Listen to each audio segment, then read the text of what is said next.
नमस्कार. प्रिसिजन फाउंडेशनच्या वतीने आपण सर्वांचं हार्दिक स्वागत करताना आम्हाला मनस्वी आनंद होतोय.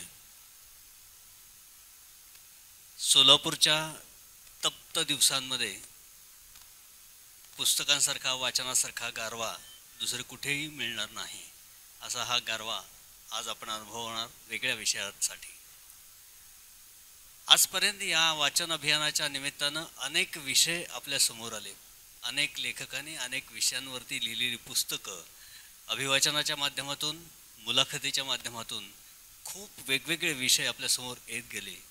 तसाच आजचाही विषय अत्यंत वेगळा आहे. सोलापूरकरांना विनय नारकर हे नाव तसं अपरिचित या कॅटेगरीतलं नाही, पण तरीही पूर्ण परिचय आहे असं पण नाही. त्यामुळे या निमित्तानं, पुस्तकाच्या निमित्तानं विनय नारकर हे व्यक्तिमत्व, विनय नारकर हा एक कलाकार, विनय नारकर एक लेखक, अशा सगळ्या अंगांनी आपण जाणून घेणार आहोत. पण तत्पूर्वी ज्या निमित्तानं हा सगळा माहोल जमा केलेला आहे ते पुस्तक म्हणजे वस्त्रगाथा. त्या वस्त्रगाथा कदाचित अशा पद्धतीचं हे एकमेव पुस्तक असावं मराठी भाषेतलं की वेगळ्या विषयावरचं, वस्त्रासारख्या, साडीसारख्या वेगळ्या विषयावरती इतक्या सखोलपणे, शास्त्रशुद्ध पद्धतीनं इतिहास, परंपरा, त्यातलं तंत्रज्ञान सगळं एकत्रित सामावणारं असं हे एकमेव पुस्तक, आणि तेही सोलापूरच्या लेखकाने लिहिलेलं, सोलापूरच्या कलाकाराने लिहिलेलं, ही आपल्यासाठी सगळ्यात अभिमानाची गोष्ट आहे. मी विनयजींना म्हटलं की संपूर्ण महाराष्ट्रात, म्हणजे पुण्यामध्ये कार्यक्रम झाला प्रकाशनाचा, नाशिकमध्ये झाला, मुंबईमध्ये झाला, कर्नाटकातही झाला, सोलापुरात का नाही? सोलापुरात किमान त्याचं अभिवाचन झालं पाहिजे, मुलाखत झाली पाहिजे, आणि मग तो आज योग जुळून आलेला आहे. सुरुवातीला नेहमी प्रत्येक कार्यक्रमात मी जसं सांगतो की मागच्या महिनाभरात आपण काय काय केलं वाचन चळवळ समृद्ध करण्यासाठी, त्यातल्या 2-3 गोष्टी सांगतो आणि मग थांबतो. या कार्यक्रमानंतर पुढचा कार्यक्रम, पुढच्या कार्यक्रमानंतर त्याच्या पुढचा, फक्त एका कार्यक्रमाकडून दुसऱ्या कार्यक्रमाकडे जाणं एवढाच उद्देश या अभियानाचा नाही. वाचकांची संख्या वाढली पाहिजे, वाचणाऱ्यांची संख्या वाढली पाहिजे, वाचणारे एकत्र आले पाहिजे, वाचनाविषयी एकमेकांशी बोललं पाहिजे, अशा अर्थानं अनेक प्रयत्न आम्ही करतो आहोत. त्यातल्या एका प्रयत्नाला आज सुरुवात झाली. हा कार्यक्रम आपला असतो 6:25 5:25 म्हणजे बरोबर 1 तास आधी सोलापुरातल्या कोणाही वाचकप्रेमी, पुस्तकप्रेमी माणसाने यायचं. इथे खाली वाचन कट्टा आम्ही सुरू केलेला आहे. मी काय वाचलं, तुम्ही काय वाचलं, याविषयी चर्चा करायची, पुस्तकांची देवाणघेवाण करायची. आज त्याची सुरुवात झाली. मला सांगायला आनंद वाटतो की 15 जण या कट्ट्यावरती आज जमलेले होते, आणि ही खूप चांगली सुरुवात आहे असं मला वाटतं. मागच्या कार्यक्रमात मी एक उदाहरण दिलं होतं, मुंबईतल्या बॉम्बे बुकीज शंतनू नायडूचं उदाहरण दिलेलं होतं. सोलापुरात असं का नाही होऊ शकत? सोलापुरात खूप चांगल्या बागा आहेत, म्हणजे महापालिकेची खंदक बाग आहे, तिथं आपण सकाळी जमलोय आणि शांतपणाने वाचत बसलोय. वाचन एकट्याने करणं आणि समूहाने वाचन करणं ह्याचा एक इम्पॅक्ट वेगळा असतो. पुण्यामध्ये 1 तास वाचनाचा असं अभियान चालतं, सोलापुरात का नाही होऊ शकत? तोही प्रयत्न आपण करायला हवा. आज सुरुवात झाली आहे वाचन कट्टाच्या निमित्तानं. 10-15 जण आले, आपण वाचलेल्या पुस्तकांविषयी भरभरून बोलले, एकमेकांना देवाणघेवाण सुरू झाली.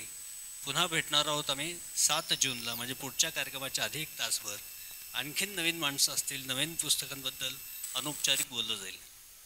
त्यामुळे ह्या थोड्याशा सकारात्मक घडामोडी घडत आहेत वाचन चळवळीशी निगडीत, त्या तुमच्याशी मी शेअर केल्या.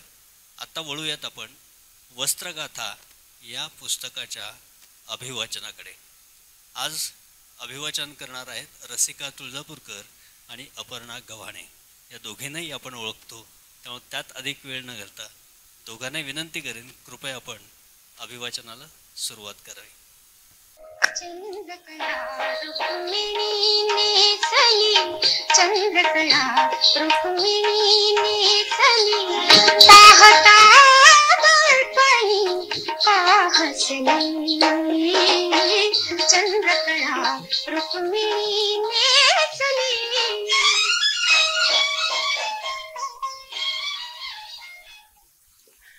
चंद्रकळा. चंद्रकळा ही खास मराठी साडी. तसं पाहता पश्चिम दख्खन भागातल्या वस्त्र परंपरा या साधारण एकाच प्रकारात मोडतात. आजच्या राज्यांच्या सीमा या खूप नवीन आहेत. तर चंद्रकळा साडी ही महाराष्ट्र आणि उत्तर कर्नाटक भागाशी संबंधित आहे. महाराष्ट्राच्या भावविश्वाशी या साडीची नाळ जुळलेली आहे. एक प्रकारे आपल्याला 700-800 वर्षापूर्वीच्या काळाशी जोडणारा दुवा आहे चंद्रकळा. पण अशी महत्वाची वस्त्र परंपरा गेल्या शतकात जवळपास संपून गेली. या किंवा अन्य वस्त्र परंपरा नष्ट झाल्या. याच्या कारणांचा उहापोह करणे हे गरजेचं आहे. पण ही साडी नाहीशी होऊनही काळी चंद्रकळा हे नाव मात्र बहुतेकांच्या परिचयाचं असतं. आणि याचं कारण म्हणजे लोकसाहित्यातलं चंद्रकळेचं स्थान. चंद्रकळेवर इतकी लोकगीतं आहेत की हे नाव मराठी मनाच्या स्मरणात राहिलंय. मग चंद्रकळा नाहीशी झाली कशी, आणि इतरही संबंधित प्रश्न आपल्या मनात तयार होतात. प्रभावी लोकाश्रय असलेली ही साडी होती तरी कशी, ती दिसायची कशी, ती कोणत्या रंगामध्ये बनायची, तिचे स्वरूप काय होते, आणि मुळात चंद्रकळा म्हणजे काय, हे नाव कसं पडलं, हे सगळे प्रश्न केवळ एखाद्या वस्त्र प्रकाराबद्दलचे नाहीत. या सगळ्या बाबींमधून आपल्या समाजाच्या सांस्कृतिक समजुतींवर आणि सौंदर्य दृष्टी यावर प्रकाश पडतो. आपलं सांस्कृतिक संचित काय आहे हे समजून घ्यायला मदत होते. आपल्या समाजाची सौंदर्य दृष्टी आपल्या वस्त्र परंपरेतूनही प्रतिबिंबित झालेली असते. महाराष्ट्राच्या वस्त्र परंपरांचा ज्ञात इतिहास साधारण 2000 वर्षांचा आहे. या कालावधीत कित्येक परंपरा बनल्या आणि नष्ट झाल्या असतील. यादव काळातील शिशुपाल वध या भास्कर भट्ट बोरीकर यांच्या ग्रंथात चंद्रकळेचा उल्लेख सापडतो. मराठी भाषेत साहित्य निर्माण होऊ लागलं अगदी तेव्हापासूनच वस्त्रांचे संदर्भ आणि उल्लेख मराठी साहित्यातून दिसून येतात. मराठीतील आद्य कवयित्री महदंबा यांच्या धवळ्या या ग्रंथात तत्कालीन वस्त्रांचे उल्लेख आलेले आहेत. त्याच काळातील कवी नरेंद्र यांच्या रुक्मिणी स्वयंवर या रचनेमध्ये सुद्धा वस्त्रांचे उल्लेख आहेत. तत्कालीन वस्त्र प्रकारांच्या नावांसाठी हे उल्लेख महत्वाचे आहेत. कोणकोणत्या पात्रांनी कोणती वस्त्र परिधान केली होती या प्रकारचे ते उल्लेख आहेत. या वस्त्र प्रकारांच्या ऐतिहासिकतेसाठी हे उल्लेख खरोखरच महत्वाचे ठरतात. 16व्या शतकातील संत कवी एकनाथांच्या रचनांमधूनही विविध वस्त्र प्रकार आपल्या समोर येतात. विविध वस्त्रांचा साज ल्यालेल्या गवळणी एकनाथांनी वर्णिल्या आहेत. तिसरी गवळण रंग काळा नेसून चंद्रकळा, काळे काजळ लेऊन डोळा रंग तिचा सावळा. खूप छान. आणखी एका गवळींमध्ये तर फक्त चंद्रकळेचंच वर्णन येतं. नेसले ग बाई मी चंद्रकळा ठिपक्याची, तिरपी नजर माझ्यावर सावळ्या कृष्णाची. या सगळ्या उल्लेखांवरून चंद्रकळा ही मुख्य साड्यांपैकी एक होती हे आपल्याला समजते. चंद्रकळा या साडीबद्दल कित्येक प्रकारच्या ओव्या व गाणी आहेत. चंद्रकळा ही स्त्रियांच्या भावविश्वाचा भाग कशी होती हे आणि आणखीही बऱ्याच गोष्टी या आपल्याला लोकगीतांमधून समजतात. यापैकीच ही पुढची ओवी खास महत्वाची आहे. काळी चंद्रकळा बाई जस रातीच गगन, घेणाऱ्याच मन मोठ दादाराया. या ओवीमधून चंद्रकळेचं स्वरूप सांगितलं गेलंय. या ओवीकर्तीने एका प्रकारे चंद्रकळेची व्याख्याच केलीय. या ओवीत एका ओळीतून, तेही फक्त 3 शब्दांच्या, चंद्रकळेचं रूपच आपल्या समोर साकार केलंय. काळ्या रंगाचा आणि चंद्रकळेचा अन्योन्य संबंध तर सर्वश्रुतच आहे. यातल्या सर्वात महत्वाच्या ओळीतून म्हणजे जसे रात्रीचे गगन, यामधून चंद्रकळेमध्ये रात्रीचे आकाश रेखिले जाते. पण मग विणकामातून हे कसं दाखवायचं? वस्त्रकलेच्या भाषेत हे दाखवायचं तर कसं दाखवता येणार बरं? तर रंग आणि बुट्ट्यांच्या भाषेत. चंद्रकळेमध्ये चंद्र, चांदण्या अशा बुट्ट्या असतील असा अंदाज आपल्याला बांधता येतो.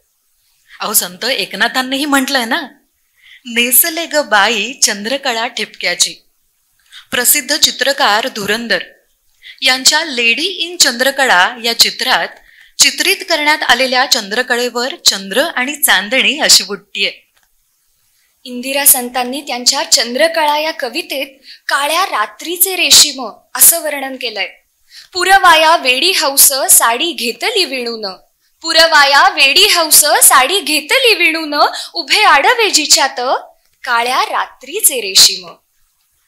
साधारण 50-60 वर्षापूर्वीपर्यंत खडी असलेली चंद्रकळा मिळायची. यावर काळ्या किंवा अन्य रंगावरही चांदणीच्या किंवा चंद्राच्या आकाराची खडी काढलेली असायची. ही खडी छपाईद्वारे काढली जायची. अहो, नागपूरची लाल काठाची खडीची काळी चंद्रकळा फार प्रसिद्ध होती. एका ओवीत याचं वर्णन येतं. काठ पदरा जरी बुट्टी वर खडी ग चांदणी, सांगते कंथा लाग लई भरली माझ्या मनी. काळी चंद्रकळा बुट्ट्यानं खुलली, नेसून डुलली ताराबाई. गदी माडगुळकरांच्या गोरी गोरी पान या गाण्यातही खडीची चंद्रकळा साठवली गेलीय. गोऱ्या गोऱ्या वहिनीला अंधाराची साडी, अंधाराच्या साडीला चांदण्यांची खडी. आणि काही पारंपरिक उखाण्यातही चंद्रकळेवरच्या बुट्ट्यांचे सुरेख वर्णन येते. काळ्या चंद्रकळेवर चंदेरी टिकल्या, काळ्या चंद्रकळेवर चंदेरी टिकल्या, अमृतरावांच्या मळ्यात तुरी लई पिकल्या. एखाद्या साडीमध्ये रात्रीचे गगन दाखवण्यामागे काय प्रेरणा असू शकेल? का तो केवळ वस्त्राच्या अलंकरणाचा एक प्रकार आहे? पारंपरिक वस्त्रकलेमध्ये वापरल्या जाणाऱ्या चिन्हांचा काहीतरी सांकेतिक अर्थ असतो, नेमके संदर्भ असतात, विशिष्ट प्रेरणा असते. या अंगाने विचार करता मग रात्रीचे गगन आणखी गूढ वाटू लागते.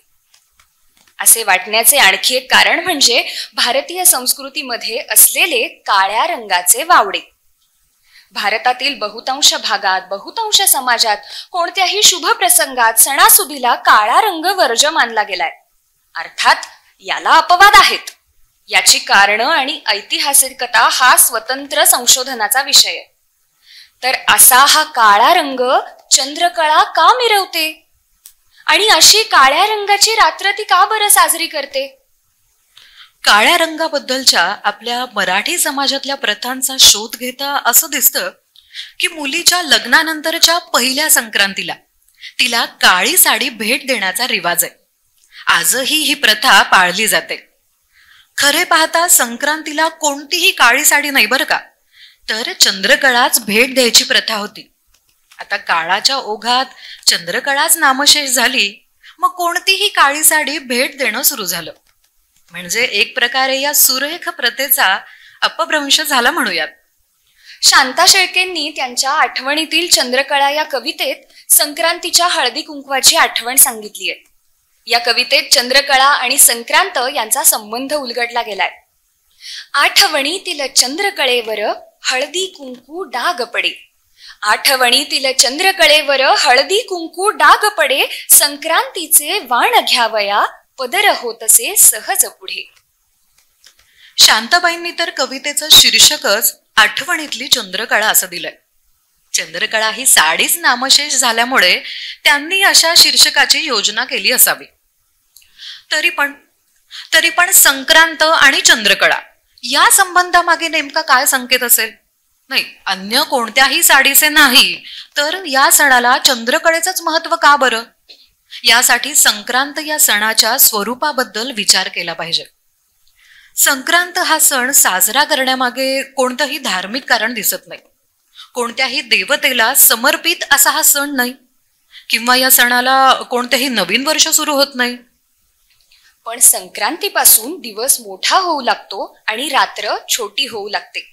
म्हणजे संक्रांतीची रात्र ही येणाऱ्या रात्रींपेक्षा सगळ्यात मोठी असते. ही विशेष रात्र साजरी करण्यासाठी, या रात्रीची आठवण ठेवण्यासाठी चंद्रकळा जन्मास आली.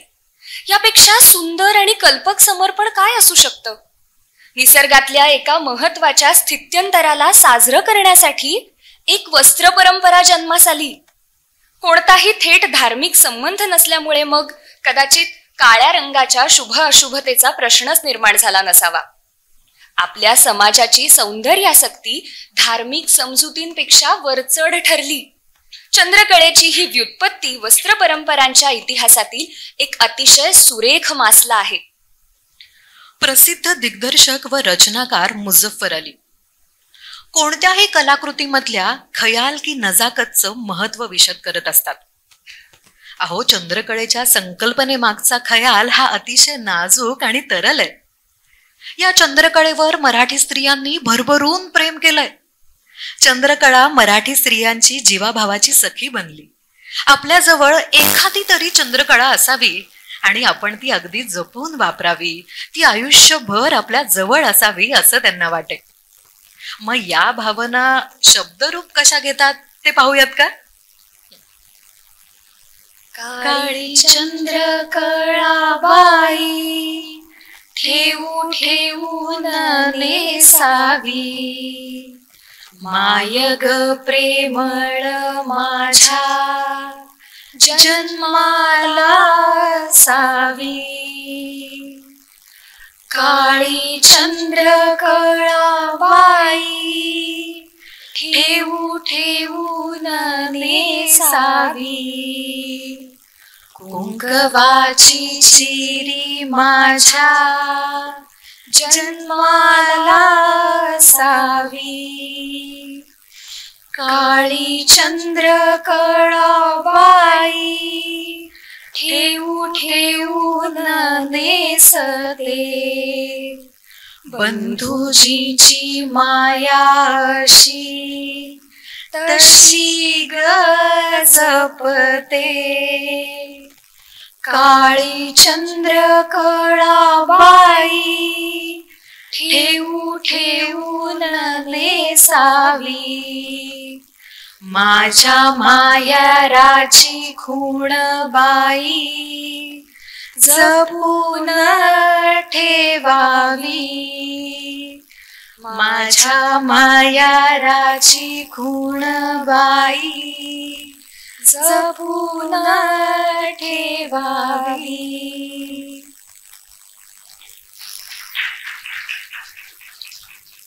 या सगळ्या ओव्यांमधून स्त्रियांनी चंद्रकळेची तुलना साक्षात आई, पती, भाऊ, माहेर अशा अगदी जवळच्या नात्यांशी केलेली दिसते.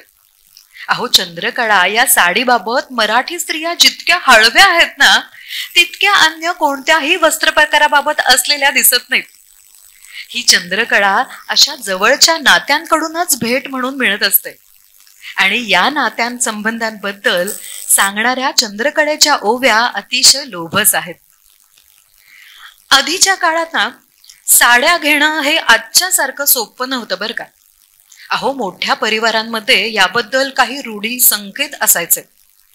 मग एखाद्या स्त्रीला जर चंद्रकळा घेण्याची इच्छा झाली तर तिनं काय करावं? या चंद्रकळेसाठी किती सुरत राहणार? मग ही हौस भागवायची म्हणजे आपल्या जीवाभावाच्या माणसालाच गळ घातली पाहिजे. अशा जवळच्या व्यक्ती म्हणजे भाऊ, भरतार, दीर.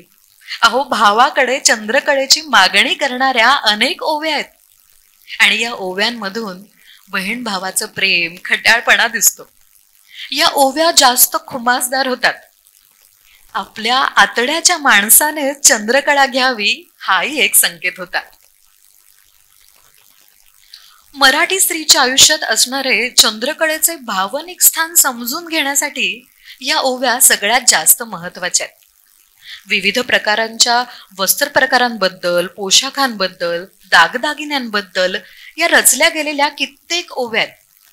पण या ओव्यांमधून चंद्रकळेबद्दल व्यक्त झालेली जिव्हाळ्याची भावना, या भावनांमधून जाणवणारी उत्कटता इतर कोणत्याही वस्त्रप्रकार, पोशाख किंवा दागिने याबाबत दिसून येत नाही. कवयित्री इंदिरा संतांच्या भाषेत सांगायचं झालं तर इतर कोणत्याही सणंगापेक्षा म्हणजेच वस्त्रापेक्षा चंद्रकळा ही भावानुबंधाची घडी आहे. मला वाटतं चंद्रकळेबद्दल इतकं छान आणि इतकं सारं जाणून घेतल्याबद्दल आता अभिवाचनाचा समारोप आपण शांताबाईंच्या आठवणीतील चंद्रकळा या कवितेपेक्षा आणखी समर्पक काही असू शकणार नाहीये. तर आपण त्यानेच आजचा समारोप इथे करूयात. आठवणीतील चंद्रकळेचा गर्भरेशमी पोतमऊ, आठवणीतील चंद्रकळेचा गर्भरेशमी पोतमऊ, गर्भरेशमी पदरापोटी सागर गोटे नऊ खाऊ.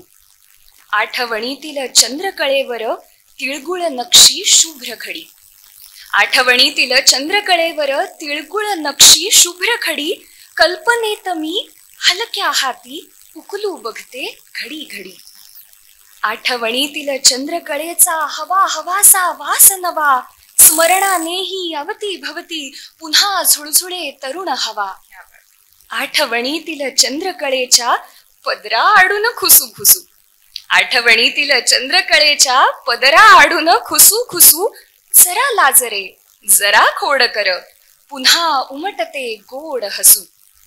आठवणीतील चंद्रकळेवर हळदी कुंकू डाग पडे, संक्रांतीचे वाण घ्यावया पदर होतसे सहज पुढे, संक्रांतीचे वाण घ्यावया पदर होतसे सहज पुढे.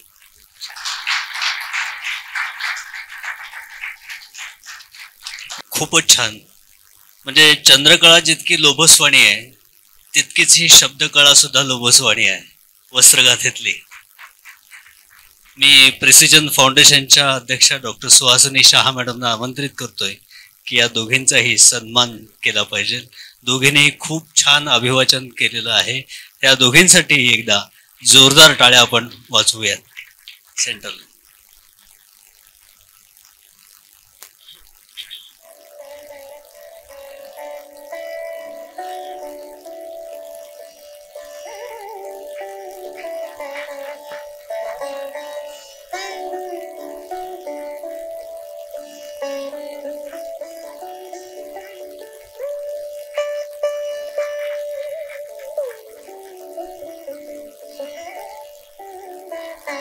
धन्यवाद.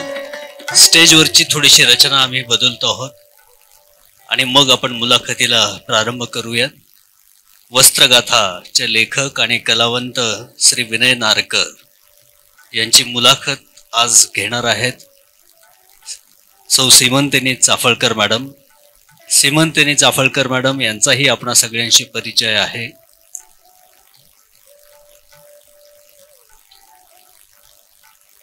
विनय नारकरांच्या बाबतीमध्ये निलिमा इनामदार यांनी एक फार नारकरांचा परिचय जो पाठवलेला आहे तो खूप छान लिहिला आहे. म्हणजे नारकरांचं व्यक्तिमत्व त्या पूर्ण परिचयामध्ये समाविष्ट झालेलं आहे. त्यामुळे मला तो जसाच्या तसा वाचण्याचा मोह होतोय. टेक्स्टाईल डिझायनिंगसाठी मुंबईच्या कॉर्पोरेट लॉचे जग सोडून सोलापूरला स्थायिक होणाऱ्या विनय नारकरांचे हे या क्षेत्रातील योगदान खूप मोठे आहे. काव्य, शिल्पकला, चित्रकला, सुलेखन, पारंपरिक रूढी, प्रथा, अध्यात्म अशा सर्व विषयांचा स्पर्श त्यांना झालेला आहे. अलीकडे केवळ पैठणीसाठी ओळखल्या जाणाऱ्या महाराष्ट्राला त्यांनी भारताच्या वस्त्र नकाशावर आणून ठेवले आहे.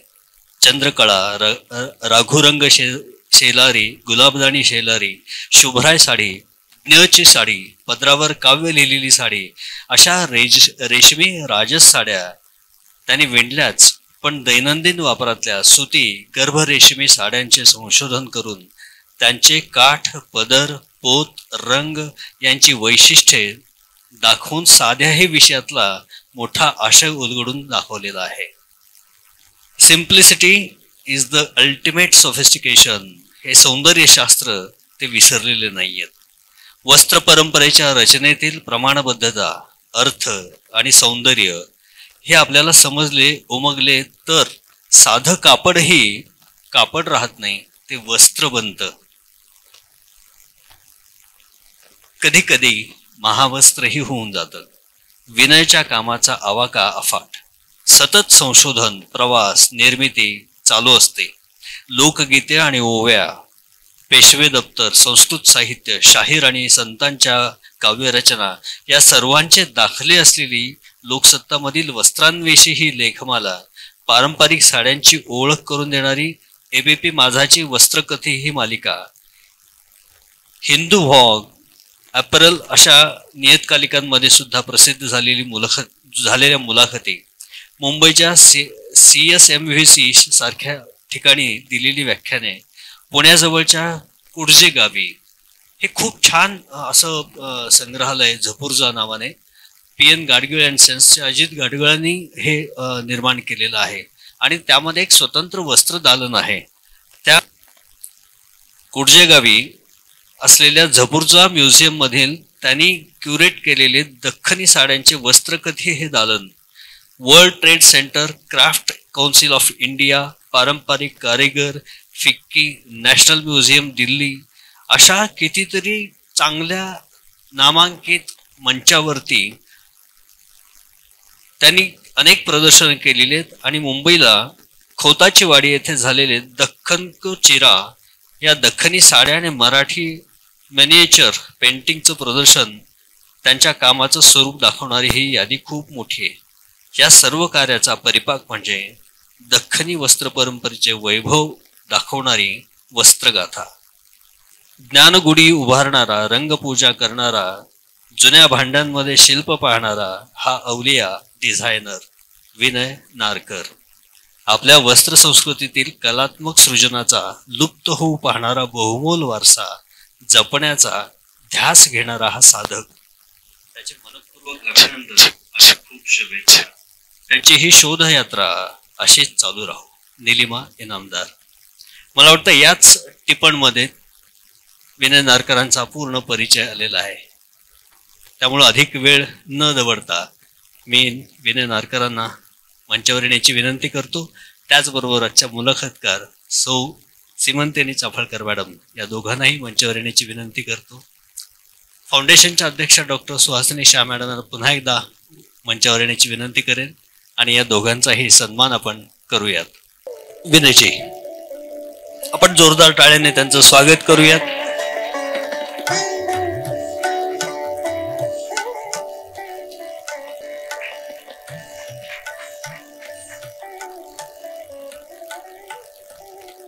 धन्यवाद मॅडम. यानंतरची सारी सूत्र मी सीमंतिनी मॅडमच्या हाती देतो आणि आपली रजा घेतो. नमस्कार. प्रिसिजन वाचन अभियान, मी स्वतः एक वाचक असल्यामुळे मी जितकं जमेल तितक्या नियमितपणे या कार्यक्रमांना हजेरी लावत असते आणि अगदीच नाही जमलं तर यूट्यूबवर असणारे त्यांचे सगळे एपिसोड्स हे मन लावून ऐकत असते. त्यामुळे या मंचावरती विनय नारकरांशी गप्पा मारायला मिळणं हा माझ्यासाठी सुद्धा एक सुखद असा योग आहे.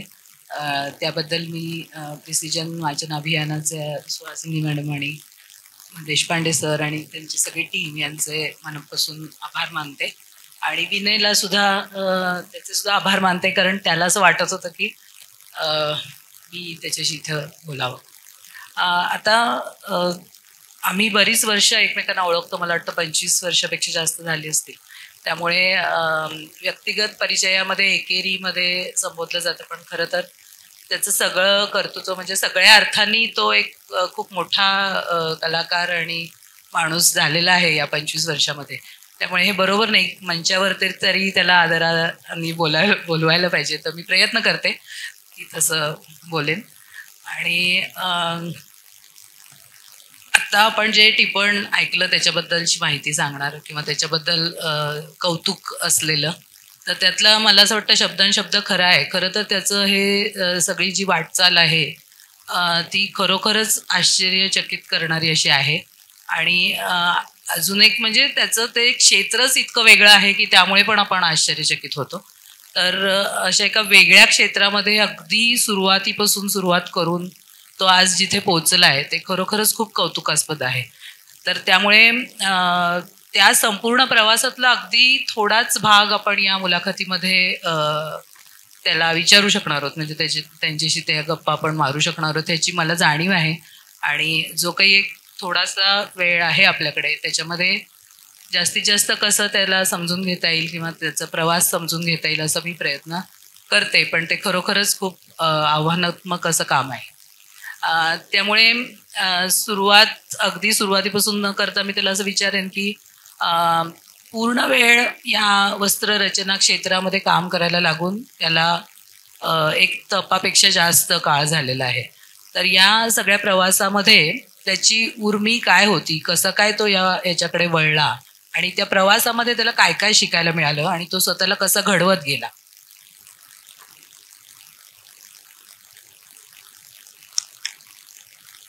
सुरुवात अशी ठरवून काही झाली नाही याची. म्हणजे सोलापुरात विणकर आहेत पूर्व भागामध्ये, पण होतं असं की आपल्याकडचा भाग आणि पूर्व भागामध्ये तितकासा संपर्क नसतो किंवा अगदी प्रत्यक्ष जाणं येणं असं नाही, काहीतरी कामानिमित्त होतं. पण विणकरांशी माझा तसा लहानपणापासूनच कधी संबंध आलेला नव्हता.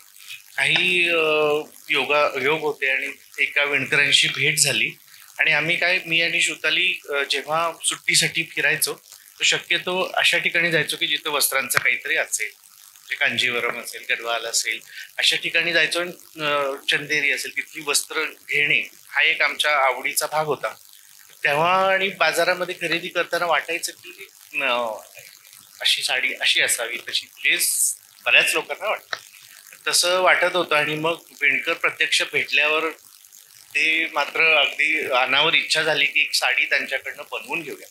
पण ते म्हटले की एक साडी विणणं असं काही शक्य नाही आहे. पण त्यांच्या खूप दिवस मागे लागून ते मग त्यांना सांगून की तुम्ही जेवढे म्हणाल तेवढे तुम्हाला त्याचा मोबदला देतो आम्ही. आणि असं त्याचा पाठपुरावा करून एक साडी बनवली. म्हणजे श्रुतालीसाठी एक बनवली, माझ्या बहिणीसाठी एक बनवली आणि ती साडी खूप लोकांना आवडली. आणि मग त्यांनी पण सांगितलं आमच्यासाठी साड्या कशात, तुमच्यासाठी एक साडी बनवली होती. तसं करता करता बरेच दिवस त्यानिमित्ताने शिकायला मिळत होतं विणकरांकडे बसून, त्यातले तांत्रिक गोष्टी येते. आणि मग यथावकाश त्याचं एक कलेक्शन आपण लॉन्च केलं. त्याचं कारणही सोलापूरच होतं. आपण इंटरनॅशनल फिल्म फेस्टिवल अरेंज केला होता की त्यात कॉस्ट्युम डिझायनर भानुअथय्या त्यांना बोलावलं होतं. भानुअथय्यांना गांधी चित्रपटासाठी वस्त्ररचनाकार म्हणून ऑस्कर अवॉर्ड मिळालं होतं आणि त्या भारतातल्या पहिल्या ऑस्कर विजेत्या कलाकार आणि त्या सोलापूरला आल्या होत्या. आणि त्यावेळेला मला वाटतं विनयनी त्यांना एक शाल पण मिळून दिली. म्हणजे त्या मंचावरच फिल्म फेस्टिवलच्या डिग्निटरीसाठी आपण ती शाल बनवली होती. त्यांना खूप आवडली आणि त्यांनी विचारलं की तू काय अजून काय काय तुझं कलेक्शन आहे. मी म्हटलं कलेक्शन वगैरे असं काही नाहीये, मी असं बनवलेली आहे. ते मग सांगितलं की असं ऑर्डर प्रमाणे काही बनवलंय.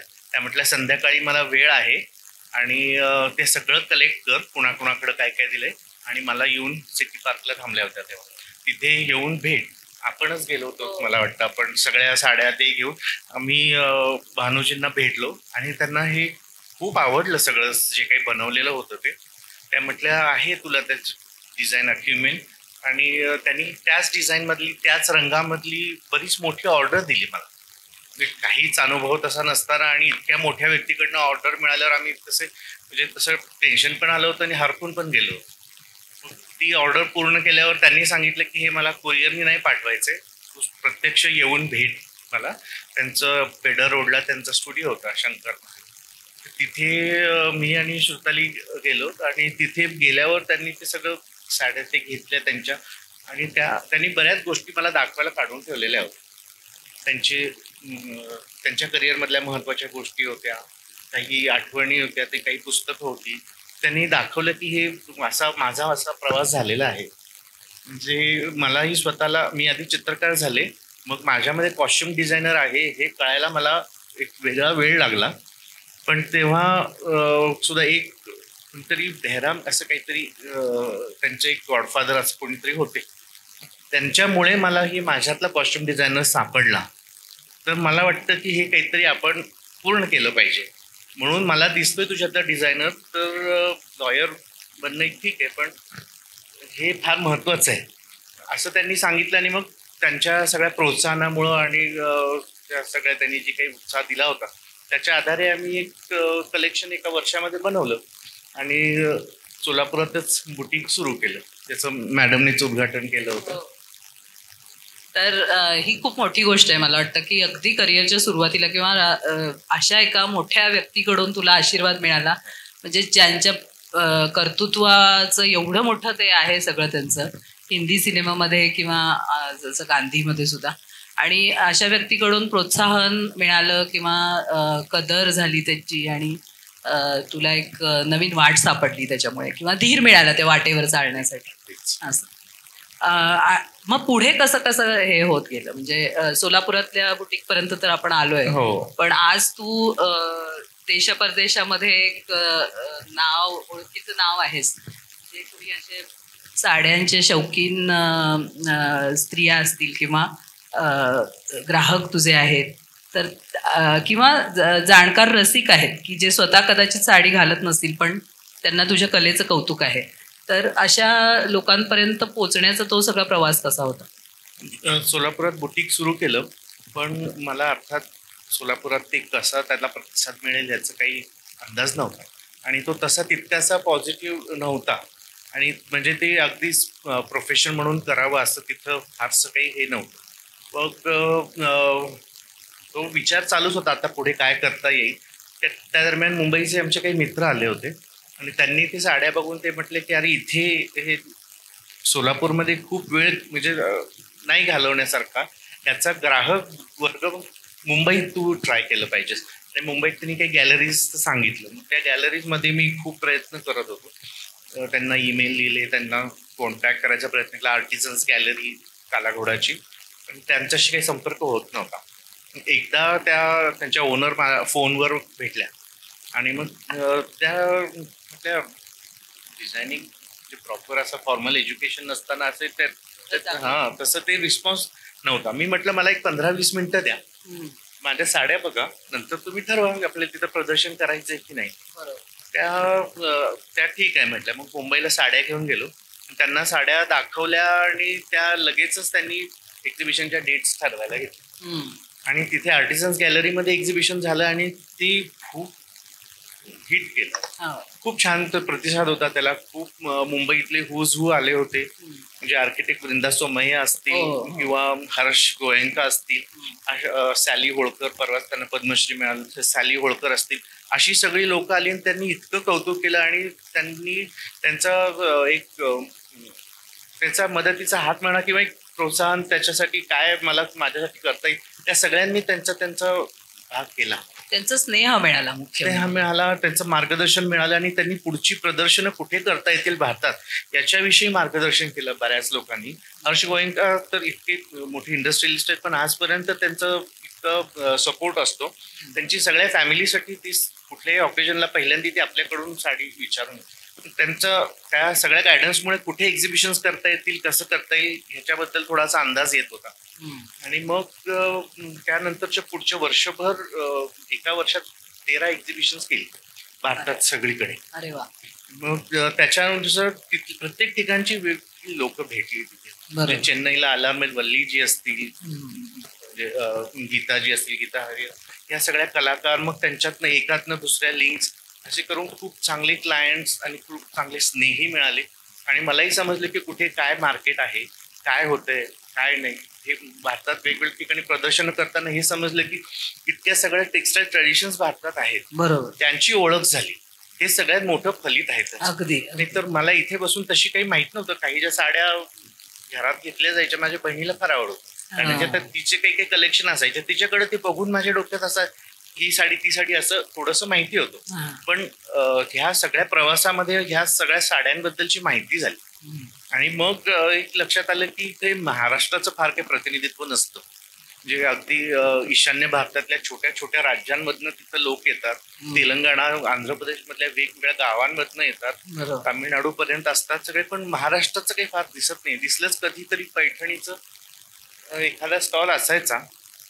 त्याच्यातनं मग मला वाटायला लागलं की मराठी साड्या काय होत्या, काय असतील का काहीच नाहीये, त्याच्याबद्दल थोडी उत्सुकता निर्माण झाली. बरोबर.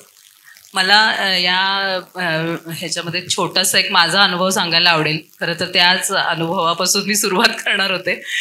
तर मी 2022मध्ये इंटॅक सोलापूर विभागाची कन्व्हिनर म्हणून दिल्लीमध्ये संपूर्ण देशातल्या कन्व्हिनर्सची एक मीटिंग होती, सगळ्या विभाग समन्वयकांची. इंटॅक थोडक्यात सांगते, इंटॅक ही ऐतिहासिक वारसा जतन संवर्धनासाठी काम करणारी संस्था आहे आणि त्याचा सोलापूर विभाग 13 वर्षांपूर्वी आपण सोलापुरात सुरू केला आणि त्याच्यातून ऐतिहासिक वारसा जतन संवर्धनाचे उपक्रम आणि प्रयत्न नागरिकांपर्यंत ते पोहोचवणं वगैरे अशा प्रकारचं काम आम्ही करत आलो. तर दिल्लीमध्ये आमचं मुख्य कार्यालय आहे आणि तिथं 2-3 वर्षांनी एकदा सगळ्या भारतातल्या समन्वयकांना बोलवून त्यांचं सगळं स्नेहमिलन असं हे असतं कार्यक्रम. तर 2022मध्ये मी जेव्हा गेले, माझा मुलगा तिथे शिकत होता त्यावेळेला, तर ते कन्व्हेन्शन संपल्यानंतर एक दिवस मी जास्त राहिले आणि बरीच वर्ष म्हणजे 4-5 वेळेला दिल्लीत जाऊन सुद्धा राष्ट्रीय संग्रहालय बघणं झालं नव्हतं.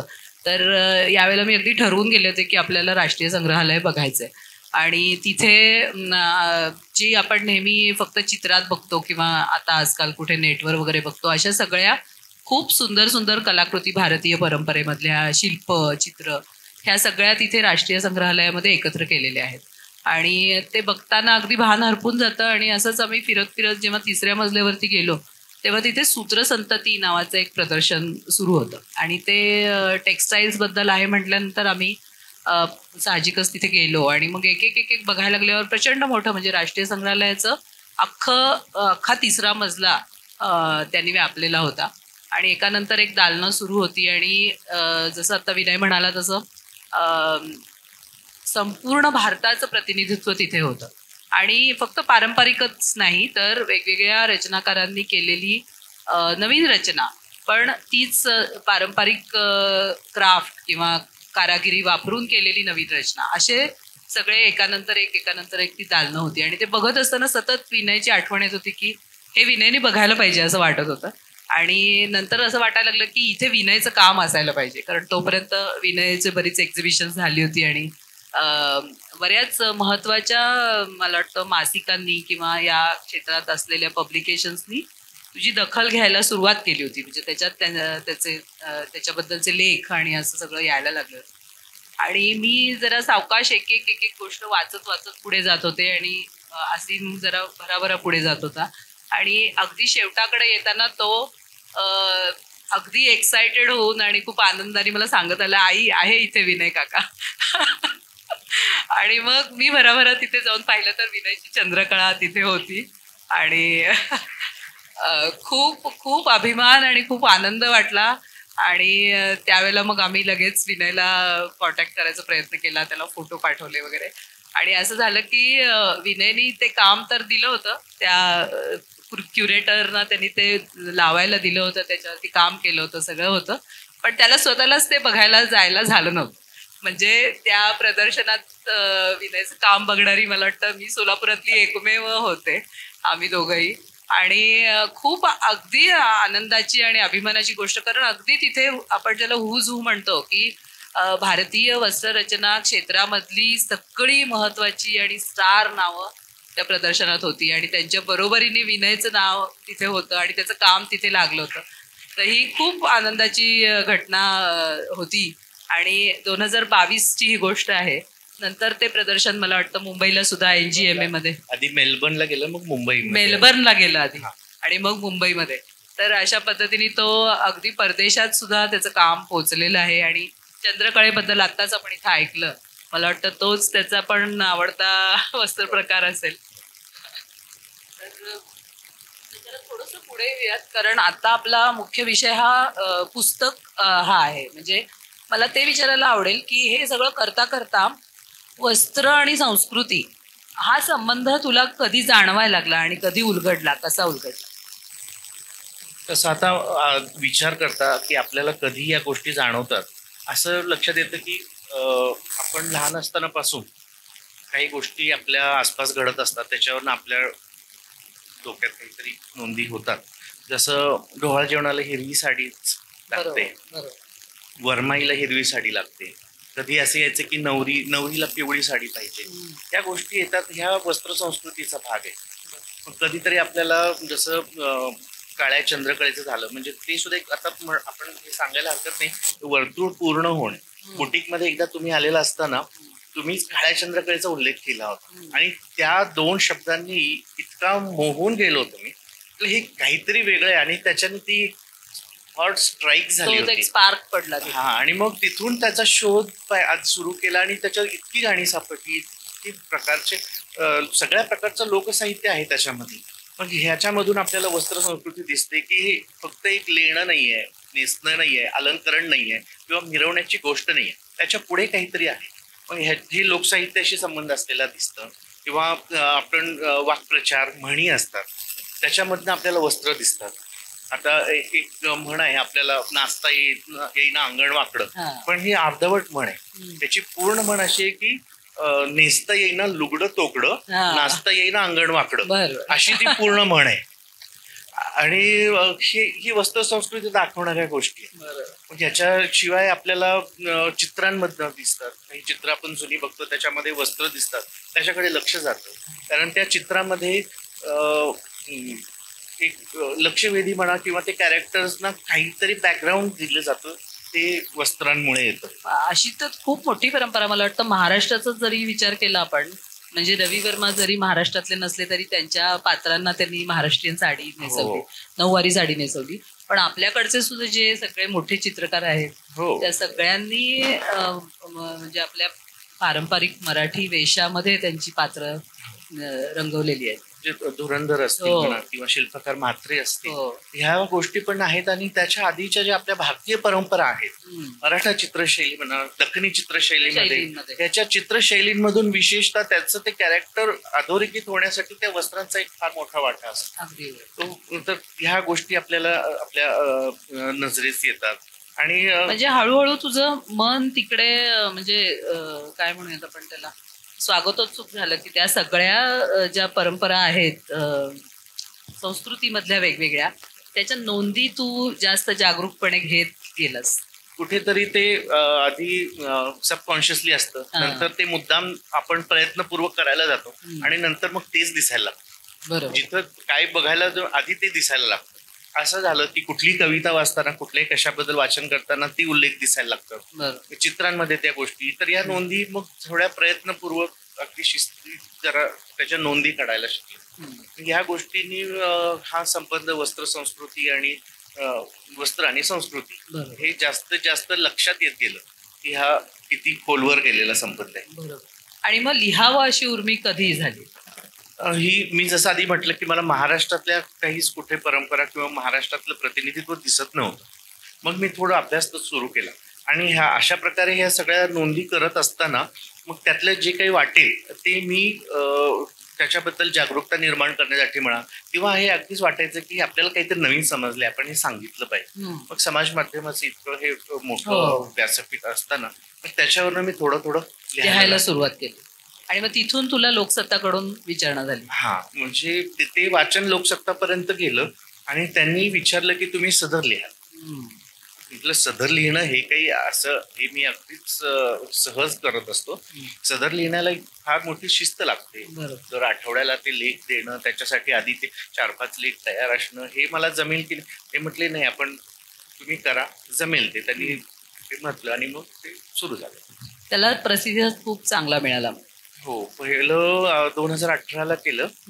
त्याला खूप छान वाढता प्रतिसाद होता आणि त्या प्रतिसादावर असं होतं की प्रदर्शनासाठी साड्या घ्यायला लोक ती येतात, पण ते लेख वाचून भेटायला येणारे लोक बरीच वाढली. त्या म्हणजे तो अगदी वेगळा अनुभव होता. ते मुद्दाम घेऊन यायचे, कधी कात्रणं घेऊन यायचे आणि ते डिस्कस करायचे, त्यांच्याकडच्या जुन्या साड्या आणून दाखवायचे. हे सगळं फार नवीन होतं. म्हणजे मला वाटतं महाराष्ट्रात अशी कोणाला सवयच नव्हती की कोणीतरी आपल्या संस्कृतीचा असा अभ्यास करून वस्त्र या विषयावरती जास्त जाणीवपूर्वक अभ्यास करून ते लोकांसमोर मांडते.